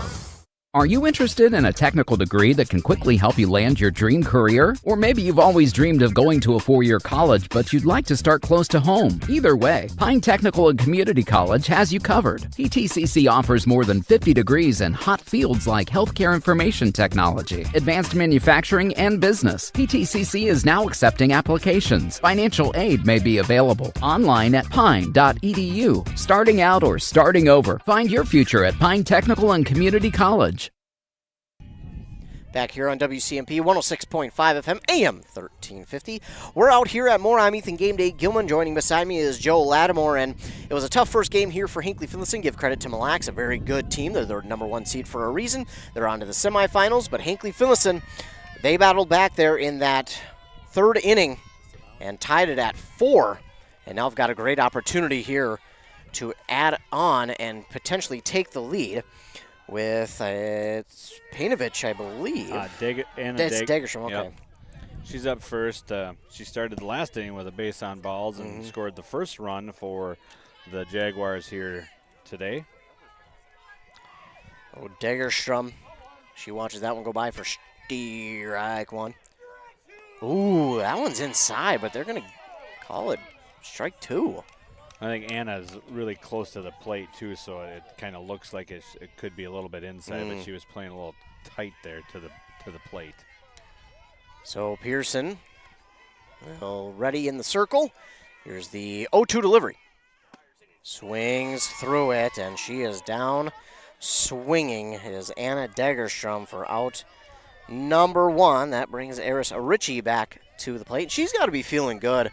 She she worked herself out of a couple of jams. It was 4-0. Then her teammates worked back to help her get it tied at 4, and now she comes to the plate with a chance to get on base and be the game or the lead run for Hinckley-Finlayson. And that one's fouled off. You know, we've talked about her being a 7th grader, but, you know, because of the spring, we've had a lot of double headers in softball, and there's been a few. So Eris has got 2 wins against 2 very good Great River teams in Rush City and Mille Lacs. So she pitched in both of those games against those girls and was able to line her right back to the pitcher for the second out as she lines out to the pitcher. Yeah, she's been in those high leverage situations before, so this is not like it's a new thing for her or anything like that, where she's went against some really quality opponents and been able to have some success. Reese Hart up to the plate with nobody on and 2 down. And that's a good one right out to the gap in left center. That's down for a base hit. That's going to be more than 1. It's going to be 2 for Reese Hartle. And she'll turn to second. She can't really round second because the throw is in, but a 2-out double there for Reese Hartle. And let's see if they can't work some 2-out magic here, as we've seen some other teams do it. Let's see if she can start a little bit of a 2-out run here, 2-out rally, so to speak. Yeah, so that'll bring up her sister Hannah Hartle here, who has 2 strikeouts, swinging strikeouts here on the day. So if she can advance her sister over here on a base hit. And we've talked about the speed of the Hartles here. If she gets a base hit, Reese probably comes home. Right, running on contact with 2 outs. First pitch to her is outside for ball 1. Here's the 1-0. Oh, inside. Is that one of those where you tell her to turn in? Wear it. Just kind of give up the back, wear it for your team. So she'll deal with a 2-0 now, and here's the pitch. That one swung on, fouled, and gets down. First baseman was there, but a little late. And it rode up her bat, so Hannah didn't even know where the ball was. She was kind of looking around trying to find it as she was running down to first base. 2-1 is the count here for Hannah Hartle. Looking to put one in play to drive her sister in. Swinging and missing on that one. It's going to make the count even at 2-2. So 2-2. Stepping out of the bucket there on those fastballs. That front foot is actually out towards first base when she's swinging, so she's got to remember to keep that foot in the bucket, as we like to say, and just step towards the pitcher. 2-2 delivery on the way. Ooh, just outside. Oh, the ball gets to the outfield, and Reese Hartle's going to have third. She kicks up a dust storm, but she's into third safely after the ball gets away. So the runner is... Got away from the pitcher there? Yep, the runner's only so many feet away here. I didn't really see it. I was marking down the stuff here. Was it a bad throw by the catcher or just kind of misplayed by the pitcher? I think the catcher threw it over, and then, they swing and miss there from Hannah Hartle will be the 3rd out. Catcher threw it over to the third baseman. Oh. And then on the throw, now I'm confused. I confused my own self on that one. Well, it was a throwing error. How about that? Yeah, we'll call it that as we'll move on to the 5th. Maybe we can be a little bit. No runs, no hits, 1 error, 1 left on base, as we've completed 4 here in Mora in this elimination game on WCMP. Yeah, that was a tough inning there for Hinckley-Finlayson, as you get 2 quick outs there, and then Reese Hartle reaches with a base hit. And then Hannah has a prime opportunity, but unfortunately swings and misses, and that's a tough one. You got a runner at second, then moves to third, but unfortunately they cannot bring the runner home. And as much as momentum had swung Hinckley-Finlayson's way after that 3rd inning, they go almost 1-2-3 there. They get 1 runner on, but they do get 2 strikeouts there at 4th inning. And for the Hill City Northland Storm in that 4th inning, They saw 5 batters come to the plate. One reached on a walk, the other had a base hit, but they had a strikeout to end it with Bella Dunham. So swinging strike that dropped, but she was eventually thrown out at first. So you will now see Shaylee Pearson, who is 2 for 2 today with 2 base hits. 1 run scored. Gonna help on her own. She does have a stolen base. That was that questionable one down there where the pinch runner for her, courtesy runner I should say, were in softball, is overrode by the home plate official, ump. Something like that. First pitch to Pearson is a ball. This one is low, bounces, will reach the backstop, but it doesn't matter, nobody's on, so no harm, no foul on that one. 2-0 is now the count for Pearson. 2 balls, no strike. Again, this an elimination game. Winner moves on, and loser sadly has their season come to an end. That's a, I think that's a strike that just was missed. I think that should be 2-1. But it's instead 3-0. That's a tough one. That one's in there. So it's 3-1 instead of 2-2. You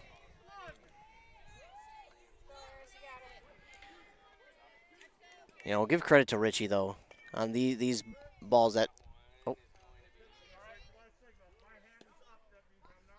Yeah, the home plate umpire wasn't ready there. And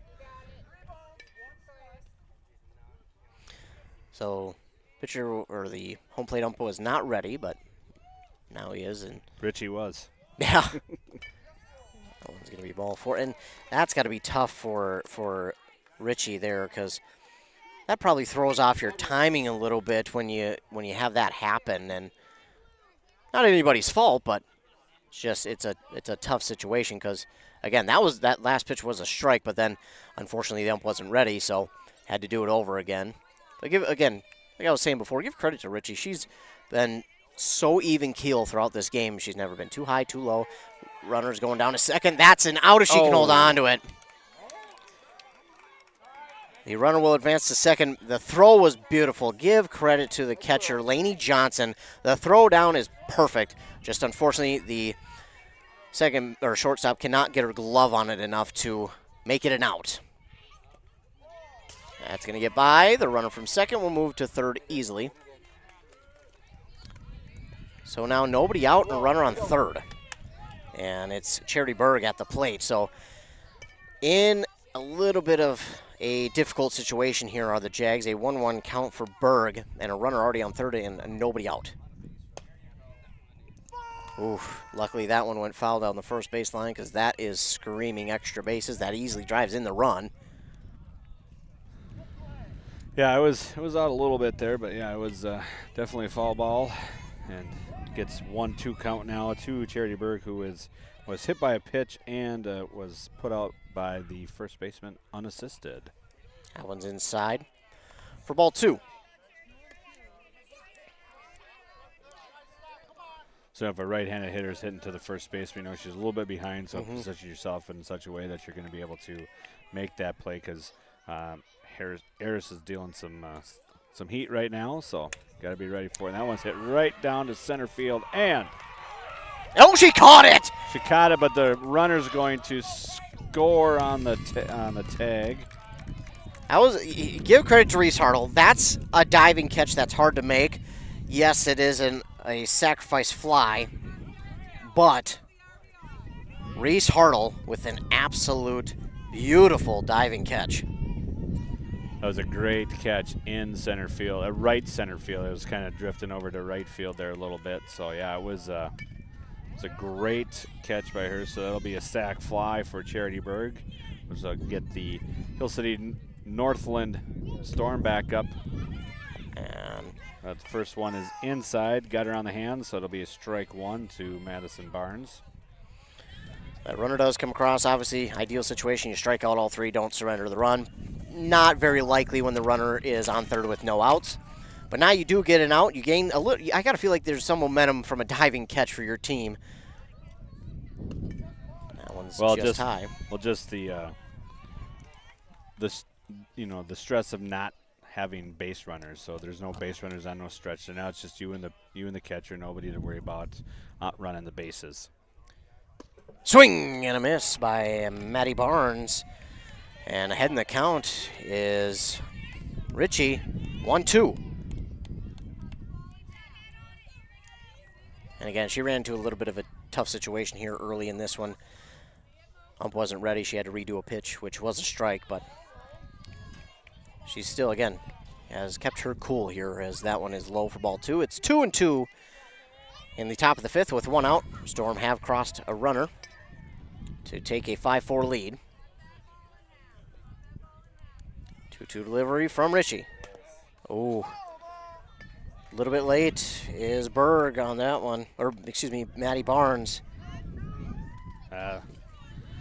It was almost like, I should swing at this one. By the time she decided to swing, that was a little behind on that one. As she gets set here, and now she's smoked her right in the calf. So we got four diamonds here, and we're have a practice going on in the one to our left here in left field, and some mom is watching the game, and all of a sudden she takes one hopper right off the calf.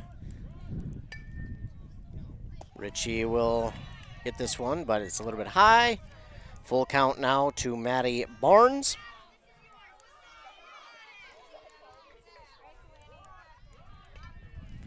And here's the full count pitch. Oh, Barnes thought about it for a moment, but did hold off. So Barnes is to first on a walk, and it brings up Jasmine Kingsley.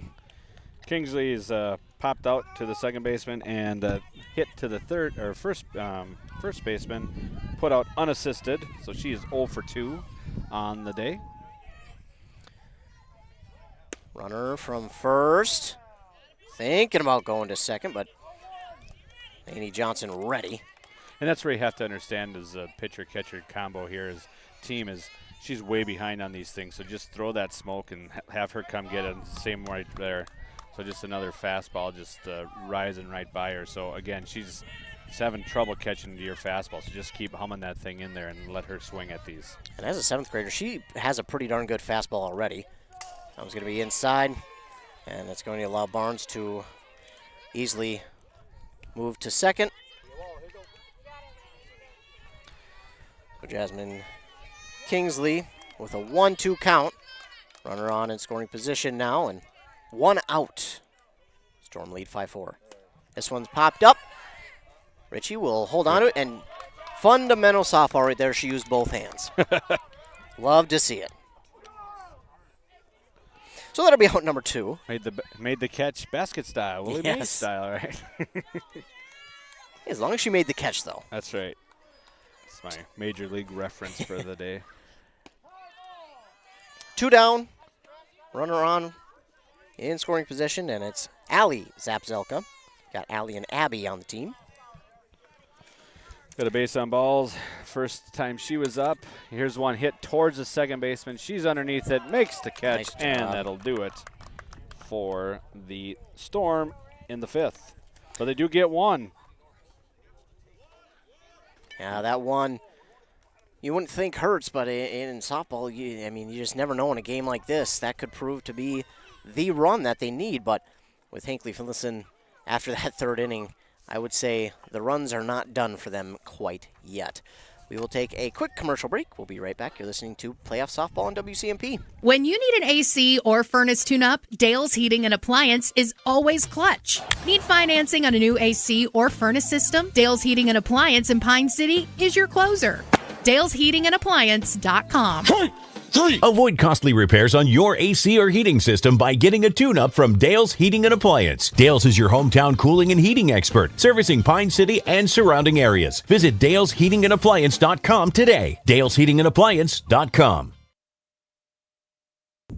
Back here, WCMP 106.5 FM, AM 1350, sitting at about 75 degrees with a beautiful wind out. It's perfect afternoon/evening for some playoff softball.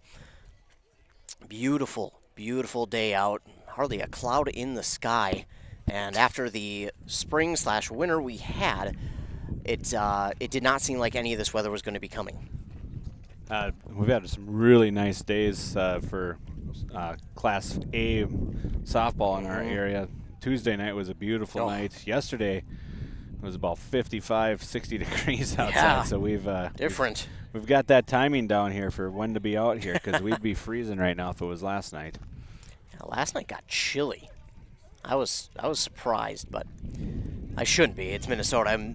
I should be more surprised we didn't get snow last night. The way this winter has gone, but thankfully we're getting warm weather. This weekend's supposed to be really nice too. I know we've got a couple of teams playing this weekend in playoffs, so North Branch moved on. They got a big win against Denfeld last night. So that 3A, that's Section 7 Class 3A. They like to play that Saturday of Memorial Day weekend up in, it's a northern section, so they play up at Grand Rapids, Cohasset area. So it'd be a nice little fun little journey to go up there sometime and watch that. As the leadoff batter for Hinckley-Finlayson is Lainey Johnson. She watches one outside for ball one. Strikeout and a single, 2 RBIs for Lainey Johnson today. Here's the 1-0 delivery. Low, but she swings. And she's upset with herself. She knew it. And she swung. And we talk about other sports having short memories. I got to imagine baseball, softball is probably the one where you got to have the shortest, because whether you swing on a bad pitch or you don't swing on a perfect pitch, you got to forget about it and move right along. What's next? Next pitch. That one swung on. Oh, right to the shortstop. She dropped it. E6 will lead to Lainey Johnson getting on base. Handcuffed the, she hit it kind of on the inside of the bat there, so it had a lot of wicked spin on it, and it kind of handcuffed the shortstop there. She didn't really know how to play it. She wanted to come out with her glove out front, and then she tried to kind of scoop it, and it kind of ran up on her and allowed Lainey Johnson to get on. That'll bring Staffney up to the plate. She hits one kind of into this one could. It's down. There's going to be possibly a play at third. No. Runners move to second and third with the double there from Natalie Staffney. Now Haya Taggart to the plate with runners on in scoring position and nobody out. Taggart reached with a single in the second inning and a fielder's choice RBI in the third. That one's inside. She swings on it. That one's, luckily down. And great attempt there by Bella Dunham. She laid out for that one and just came up a little short. It was spinning away from her. And that's good news here for Hinckley-Finlayson, because that keeps them with no outs.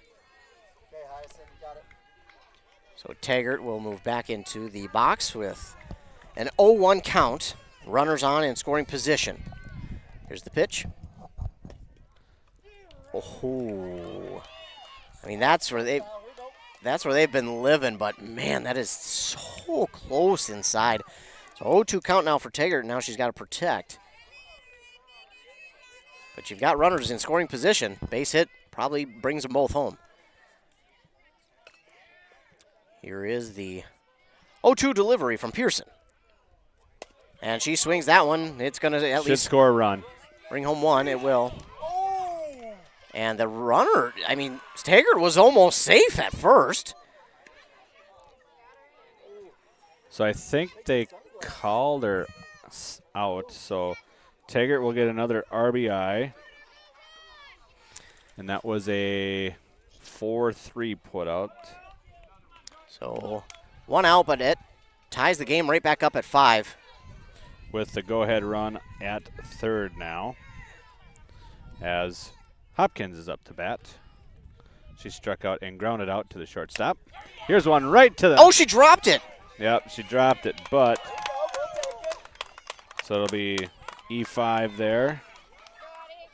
Hit right to the third baseman, but it was hit so hard that she had a hard time with it that it kind of run up on her glove and into her hand and then fell to the ground. So Hopkins will get on with an error by the third baseman there. So now we've got runners on first and third, one out, with Painovich up, who had 4 RBIs the other night. So here's a great spot for her to be in to get, that one's high.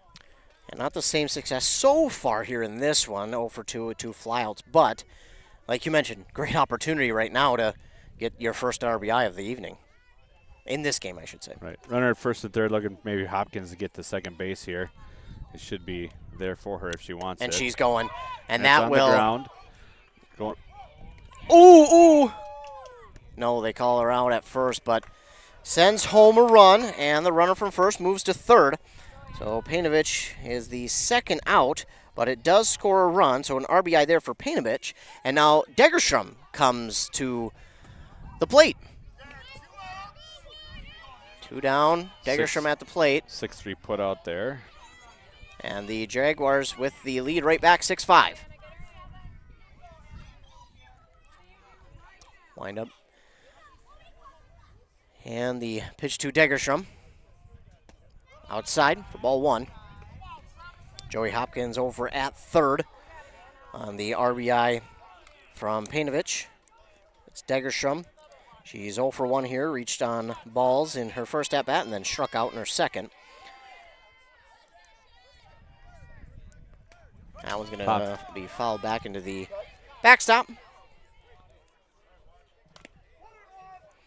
6-5 lead now for Hinckley-Finlayson. Bottom of the 5th, 2 down, runner on third. Degerstrom has hit in 3 consecutive innings.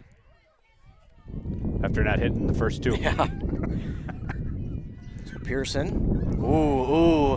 Degerstrom thought about it, held off, and that was a smart job there by Degerstrom. Now it's a 2-1 count for. She wanted that one. But based on balls and a strikeout, 0 for 1 so far tonight for Degerstrom.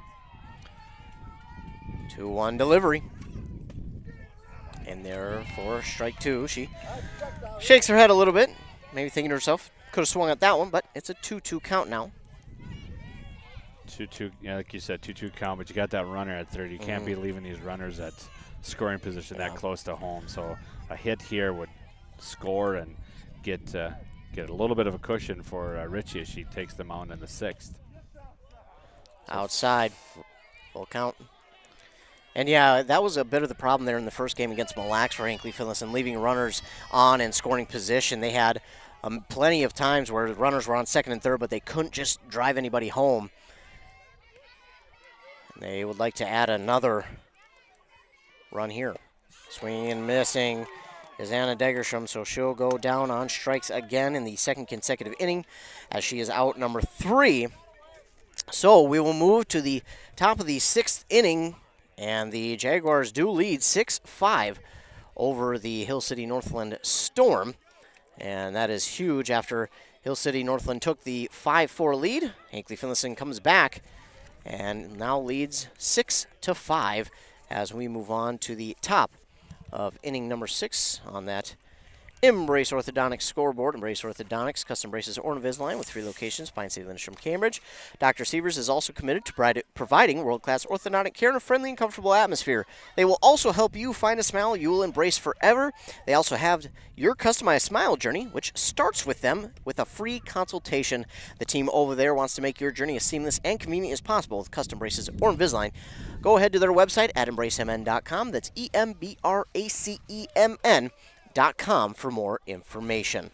And folks at home, just so you know, we've been doing these scoreboards for so long that Ethan now has it memorized. So he was doing that all from memory, all 5 of those. So great job by Ethan.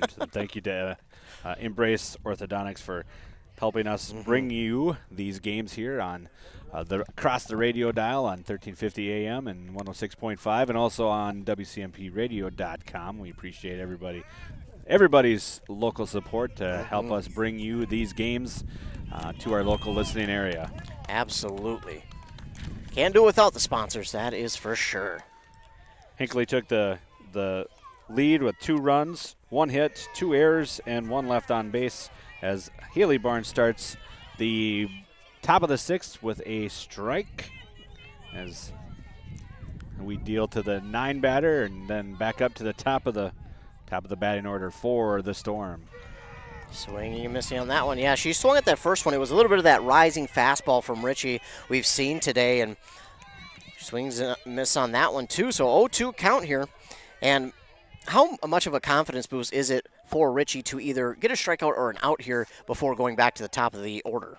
Well, it's all, as coaches, you always want to try and get those 8-9 batters. There's, unfortunately, there's a reason why they're the 8-9 batters. So you don't want to put them on. You want to get them out and leave those bases clear when you get to the batters who are a little bit more productive. And that was a nice swinging strike that keeps the bases clear as we head back to the top of the batting order with Emma Finke, or Fink.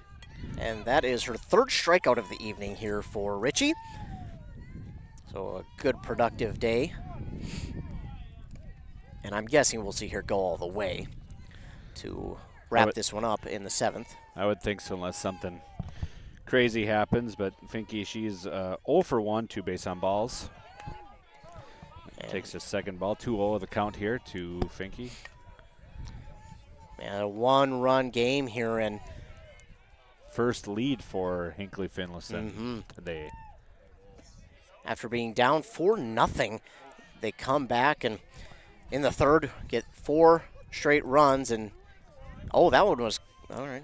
So a 2-1 count now. Yeah, we were all waiting with breathlessly trying to figure out what he was going to call there, because I didn't know what. Yeah, that's that spot that it's no one's really sure right now. Right. So 3-1 is the count now to Finke, as she's had 2 base on balls already here tonight. So she's been able to get on base, and that's her job as the leadoff batter. Just get on base. She hasn't scored, but she's had some put some pressure on the defense of the Jaguars. She has got as close as 3rd, and swinging and missing on that one. Great job by Richie to set Finke down, swinging. So 2 down, and that will bring the number 2 batter, Abby Zapzelka, to the plate, and she's 1 for 3 today with a strikeout.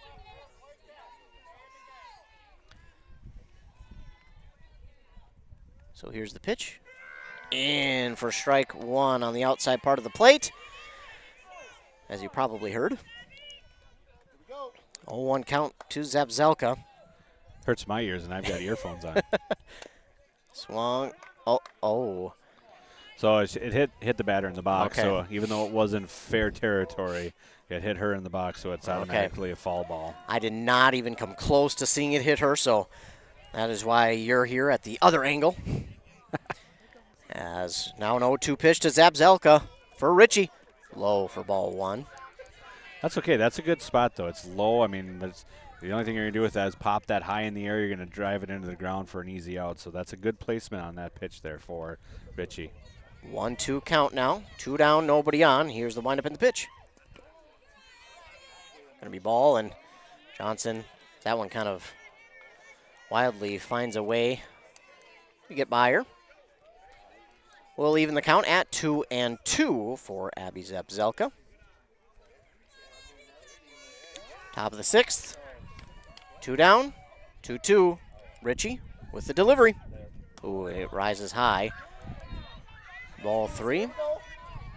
Kind of stuck in her hand. Yeah, here's where you don't want to lose. You've had a great 2 strikeouts here, and don't put somebody on base for Dunham when she gets back up.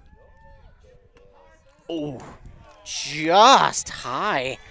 And Zapzelka will walk to first, so Bella Dunham comes to the plate. And again, she is 1 for 2 today, but she was out trying to be greedy, taking 3rd, and she was thrown out. So 2 down, but again, she is that power hitter, and you watch her go yard on Tuesday. It was a sky shot. She had a lot of, and every ball she hit on Tuesday night was solid. She's had some good contact here today as well. So just make sure you keep it low. Nothing that she can. Oh, that one's too high. You know, give credit to Johnson. She has been doing a great job tonight of getting that ball down to second base quickly. That one just a little bit high, but she's done a great job. Oh. So she was out? I don't. So it looks like she came off the bag, and they tagged her when she came off the bag. So all right. Well, still, we'll just call it a throw out. Good awareness there by the Jaguars to realize she came off the bag and tag her for out number 3. I mean, they'll take it. They will certainly take it. They're not going to complain. They're not going to make them say no and go back out on base and try and ton them out. They will take it. So a weird way to end it, but it does end the top of the 6th inning, and now we go to the bottom, and Hinckley-Finlayson will be looking for some insurance runs here to try and end this game in the top of the 7th. Yeah, so right now that Hill City Northland is down to their final 3 outs here, so anything that they can do to get out of this inning real quick, that's what they need to do. So for them, they want to make sure that they don't get anything going here. The nice thing that Hill City Northland has going, though, is that Bella Dunham is going to be back up to bat as the first batter for. So they're going to have the 3-4-5 hitter for in their half of the 7th. So it'd be good for Hinckley-Finlayson to get a couple more runs just to get some insurance here to make sure that everything is so they can get it. It's been a long day for these girls. Just 4 o'clock, you get out of school early to come to these. Now you've played 2 full games, I guess is kind of 5 and 6 innings. But again, it's a lot of work here on the body for these girls. So again, this is where mentally you gotta make sure you're in it here. As the 9 hitter, Eris Ritchie, will lead off for the Jaguars. But you kind of mentioned it for Hill City Northland, but Hinckley-Finlayson's got to feel kind of good because then after her it's Reese Hartle and Hannah Hartle. So they're back to their top of the order. So still a lot of opportunity here for Hinckley-Finlayson as they try to add some insurance in there for strike 1. Not the pitch Ritchie wanted to swing at, and it's all right. Early in the count, you're kind of looking for something that you want. That was running inside on the hands. It's going to, if you hit that thing, it's going to not go very far. So the 0-1 count, and here's the pitch. That's outside. She sounded like she may have gotten her bat on it, but it might have been any other of these 3 fields here as well. So she's down quickly 0-2. That pitch looked a little funky. Like she came off. I mean, both feet have to be on the ground the whole time as you pitch. Ooh, low. Ritchie is not too pleased with that call. She'll go down looking as that one was low in the zone. Backwards K for Pearson there as she gets the first batter out. But it turns it over to the top of the order where Reese, her last time up, hit a double after striking out her first time. She hit a single and a double, so she was a big spark plug there to get things going in that. And she just goes chopping after that one. That one I thought might get over the shortstop, but it doesn't. She holds on this time for out number 2, so Hannah Hartle coming to the plate, trying to get on and provide some insurance. And, I mean, insurance runs right now would be absolutely huge. 2 down. Hannah's had a hard time at the plate here today. 3 strikeouts, 0 for 3. Popped up. Popped that one up behind. And it's a tough spot. She dropped it. And it stays fair. So. E4. Hey, any way you can get on, though. Air to the second base. And now it's Lainey Johnson's turn. Single, air, and a strikeout. So she's scored 2 runs, and she has 2 RBIs for the Jaguars. So let's see if she can't get a nice swing here and bring Hannah home. Add some insurance once again.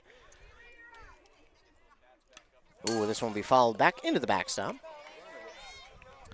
I didn't even flinch that time. Getting used to sitting behind here. It's now an 0-1 count here for Lainey Johnson. But again, Hinckley-Finlayson does get a benefit if Hill City Northland was able to grab a run or 2. Hinckley-Finlayson would get the bottom of the 7th to potentially win. It's a nice about being the home team, getting that higher seed. As we have the 2-3 seeds here, the number 2 seed and the 3 seed from the East playing in the elimination game as the 1 seed Mille Lacs won 12-2 in the first game here against the Jaguars. She's going to walk her down. I mean, Hannah was pretty close to the bag. There was no chance of getting her out, but intimidation factor, I guess. I guess. When she underhands it back to the pitcher to Yeah. start running. So, pitch is on the way, fouled back, out of play. That ball landed a few times ago, but You still got to let him know, I guess. 2-2 count, excuse me, for Laney Johnson. 2 down here in the bottom of the 6th. Jaguars lead 6-5. Runner on first is Hannah Hartle. She reached on that error. Here's the 2-2. And that's out to right field. Oh, what a great catch. Nice catch out there by the right fielder. And that will be out number 3. In foul territory.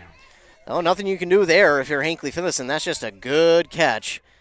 So the Jaguars will not get any runs across to add any insurance, and we'll go to the top of the 7th in what could potentially be the final inning here in this one. Hinckley-Finlayson's hoping to hold off the Hill City Northland Storm, as again, it will be 3, 4, 5 hitters for the Storm, and it all starts with Bella Dunham. Now, to Richie's credit, she struck her out the last time at bat, so you've got to be feeling a little more confident if you're Richie.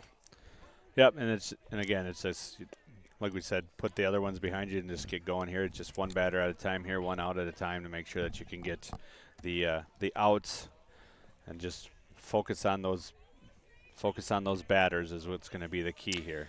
Now, I think a big talking point will be if they do get a runner on, Hinckley-Finlayson is going to have to pay attention to the base runners, but how aggressive do they be throwing the ball, and how much do they lay off?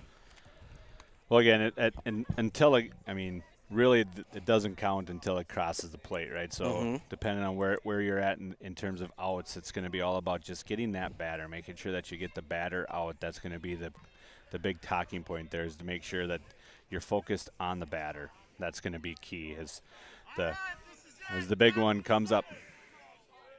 Could that be the kiss of death? He just said, this is it. Hopefully it's not the ump's jinx. As Richie with the pitch. Oh, my. Dunham absolutely tattooed that one foul, but already looking like she's seeing this ball like a beach ball. Way ahead of that one. I mean, if she straightens that out, that's probably close to gone. As you can see, the left fielder, she is playing. She's playing the chain link fence. That's how close she is. She is right next to that. They're playing her deep.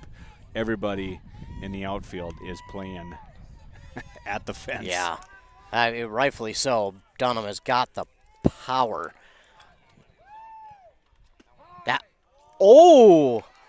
That's been called strike all game. Ooh. 2-1, we'll move on. Yep. Thank these umps for being out here and calling these games for us. Can't do it without them, so thank you so much to the umpires taking time out of their day to call these games for us so that we're able to play these playoff games. 3-1 count here now. This is where you got to make sure that you're not getting this one right down just to get a strike. You want to make sure, and she foul ball again. Way out in front here of these here. So, again, now you've got it to full count, but that 3-1, you really didn't want to put that one right down the middle just to make sure you get a strike, because she could tie it with one swing. Absolutely. So, Richie, I'll say it again. She's been cool, calm, collected all game. Been really surprised with how this 7th grader has performed here today.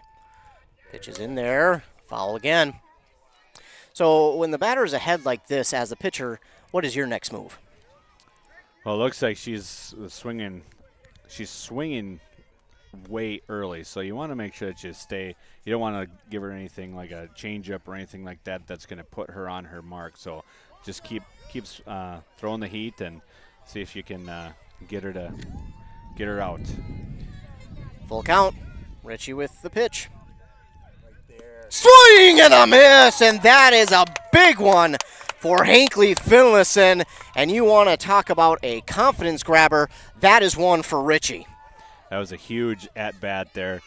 Got down 3-1, was able to battle back, hit a full count, a couple of fouls off by Dunham, but she gets her to strike out. A little high cheese there, and she fell for it. So that'll bring up Shaylee Pearson. The first one to her is high and outside, ball 1.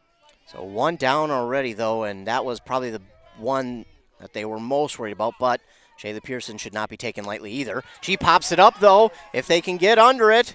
Man, she does! Out number 2. And now to Charity Berg. 1 out.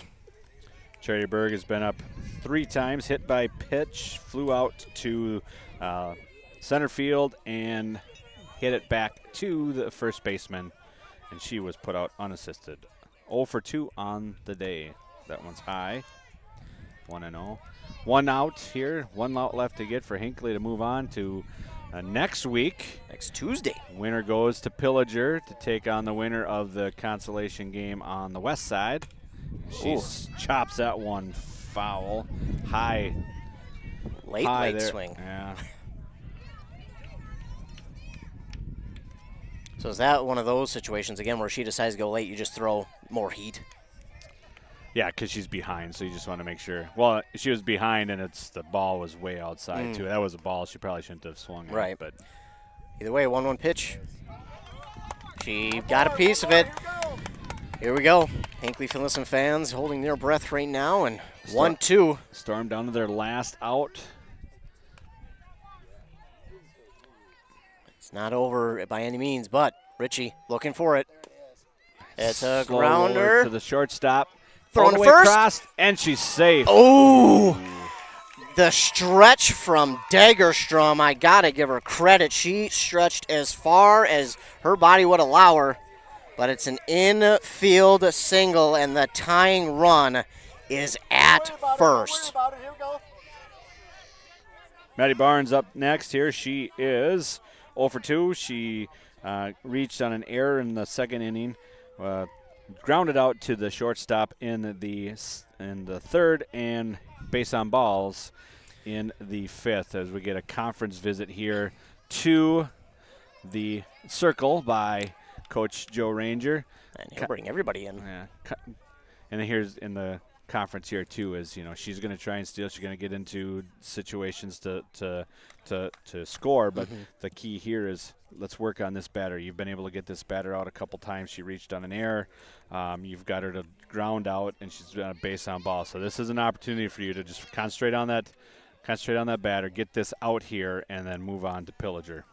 So not necessarily forget about the runner, but Right. in a way forget about her and just worry about the batter in front of you. So 2 down, runner on first. Conference is over. Everybody's heading back to their positions here. Jaguars lead 6-5. Outfield's playing still deep. They want to make sure nothing gets behind them back there to make sure that nothing. The biggest one you're going to get is going to be a double as the pitch is in. Foul tip. But I feel like also that outfield has the speed to come up and catch the ball if it is in front of them. Right. You just want to make sure nothing gets over your head that could get somebody from first to home. Right. 0-1 after the foul from Maddie Barnes. Pitch. Swing and a miss. 0-2. One more. Here we go. And Iris Ritchie. Man, what a performance by her. You got it. 0-2 on the way. Swing and a miss, and there it is. Hinckley-Finlayson is moving on. And Eris Ritchie, what a performance by this 7th grader to win this game, to help her team win this game. Her team helped her in the 3rd inning by getting 4 runs across the board. And then she strikes out the final batter to get the victory here and move on to Tuesday. We'll take a quick commercial break. When we come back, we'll talk about all the action that's coming up on Tuesday. You're listening to Playoff Softball here on WCMP. Since 1967, Schmidt Construction, general contractor in Hinckley, has been where to go for all your building projects. Let Gerald Schmidt help you with designing, remodeling, or any new construction. Schmidt Construction specializes in residential home building, agricultural, industrial, and commercial buildings. with expert advice on all of your building projects and ideas. When you hire a contractor to take care of your building needs, you can't do better than Schmidt Construction, general contractor in Hinckley. 320-384-7901. It's finally mowing season, but you'd rather be doing something else. Thankfully, Minnesota Equipment in Isanti has affordable machines to help you get the job done quicker, any size property. Toro and Aaron's walk-behind mowers. How about John Deere lawn and garden tractors? Or a compact utility tractor? Minnesota Equipment has them in stock. Yard work doesn't have to take all day. Not if you get into Minnesota Equipment, Highway 65 in Isanti, or visit minnesotaequipment.com. Did you know that Franzen Bank and Trust is a Minnesota-owned company? And they're one of the largest community banks around. That's a great combination. As a community bank, they're dedicated to their customers and the communities they serve. You might say they're big enough to help, small enough to care. Last March, they provided $20,000 in grants to 6 different Minnesota communities. They also processed well over 1,700 PPP loans, allowing local small businesses to keep their employees on the payroll during the pandemic. Franzen Bank and Trust. Real people, real results.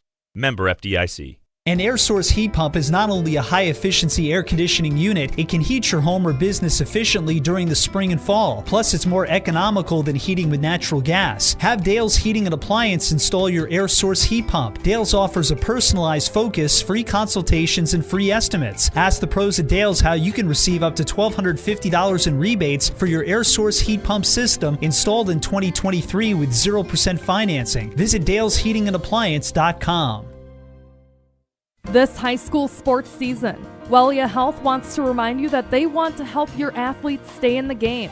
Sports medicine services are available at every Wellia Health campus.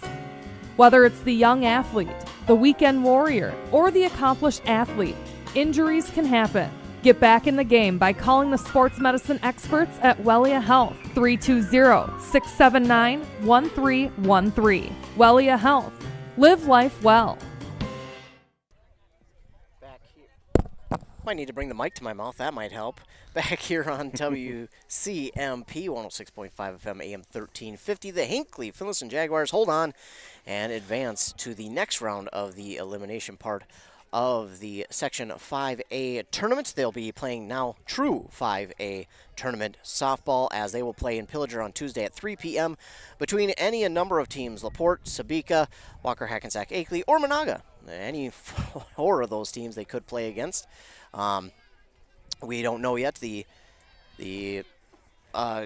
tournament page has not been updated as of yet, so when we find out, you'll know as well. But going over this game, it was a fun one. The Storm got up there 4-0 after the second inning, and then Hinckley-Finlayson came back in the third and scored those 4 runs to erase that 4-0 deficit. And in a playoff game, that has got to be hard, more hard than people think, to erase, first of all, any kind of deficit, but a 4-0 deficit as well. And to come back and score 4 straight runs in the third inning, that's not easy to do. That was a great equalizer by Hinckley-Finlayson to be patient. You know, Pearson came out. She was smoking. At the first 2 innings, she had 4 strikeouts, was really in great command with only 1 hit during that time. And then in the third inning, a couple base on balls led to some runs, and then some singles, some fielder choices. And next thing you know, now the game is tied. So start off really fast, and then they were able to see a few of her pitches here and there, and they were able to see what was going on and be able to then time her up and then start really attacking her, and they were able to do that for the game. You know, Pearson pitched a really good game. I have her as 6 innings pitched, 5 hits, 6 runs, 2 base on balls, and 9 strikeouts for Pearson. So she had a really solid outing for her team, but I didn't get all the earned runs there for Richie, the winning pitcher, the 7th grader. 7 innings pitched. I had them for 4 hits, 5 runs, 1 earned run,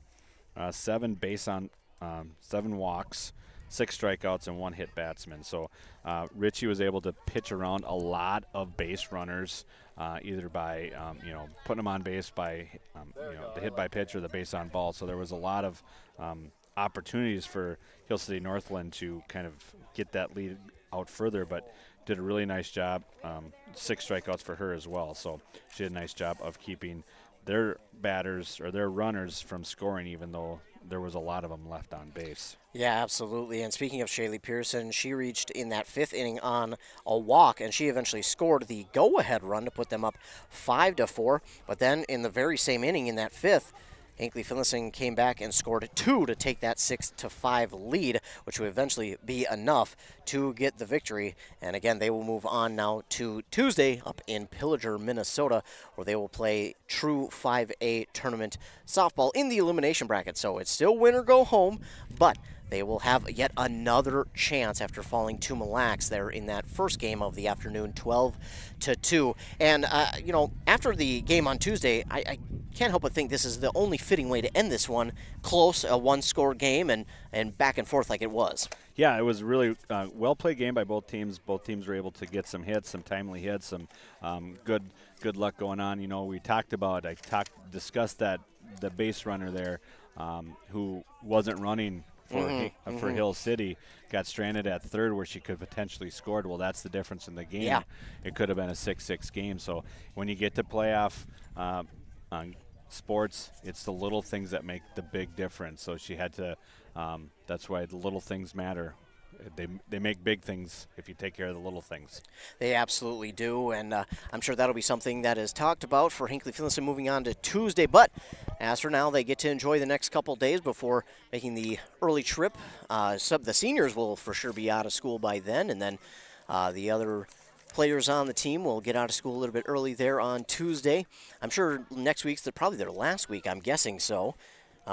Yeah, it's last week at Hinckley-Finlayson. They play at 3 o'clock on Tuesday in Pillager. If they win, they would play at 4:30 against the loser of the semifinal game, which would be Mille Lacs or I think it's Monaga or Walker Hackensack Akeley who are on that one. So that's what that's shaping up for over in Pillager. So a little bit of a jaunt over to Central Minnesota. Yeah, it'll be a trip, but I'm sure a trip that they will love to make, especially if they can keep winning, because the fun thing about double elimination is if Hinckley-Finlayson wins 2 more games, they're in the championship game. So, and they could potentially face off against Mille Lacs again. So we'll have to wait and see. Mille Lacs, very powerful team. They've been great all year, have a fantastic record. They did really well in this first game, pitching-wise. Hay-Bison did a good job, but Hinckley-Finlayson gets the job done here in game number 2 in the elimination part of the bracket against Hill City Northland. So they will continue to win over Hill City Northland and move on to the next part of the elimination bracket on Tuesday again in Pillager. It was a fun one to call. Of course, thank all of our fine sponsors. Thanks everyone for tuning in. Don't forget, you can stay tuned to the morning shows on both 100.9 FM and 95.5 FM for all your local sports updates on 95.5 FM with Rock and Robin Riley at 7:30 and 8:30. Then over on 100.9 FM with Joshua Muron at 7:45 and 8:45. We talk about local sports, even some regional sports, and we'll get you all the local scores from around the local listening area, so stay tuned to that. You can also check out our website, WCMPradio.com, KBEK.com, or even our Facebook page, which has updates and recaps of games that we have called as well. Those are great spots for information, as well as our Twitter even. So stay tuned. You can catch all of the updates there that you could need, and we'll let you know who's playing where and when and at what time and where we'll be calling games as well. Joe, any final thoughts on this one? It was a fun, competitive game there. I wasn't expecting anything different, especially how they played on Tuesday. A lot of familiarity between the teams, and once again, Hinckley-Finlayson was able to just enough of the little things right to get the W and move on to next week. So looking forward to seeing how they progress in this playoffs. Absolutely. And again, thank you so much for tuning in here. Thanks so much to all of the fine sponsors. We can't do it without them. If it weren't for our fine sponsors, we literally wouldn't be able to come out here to do any of these games. So thanks so much. Huge shout out to all of our fine sponsors. The final once again here from Mora. Hinckley-Finlayson gets the victory over the Hill City Northland Storm, 6-5. For Joe Lattimore, I'm Ethan Game Day Gilman, and for WCMP, thanks so much. Have a great rest of your night.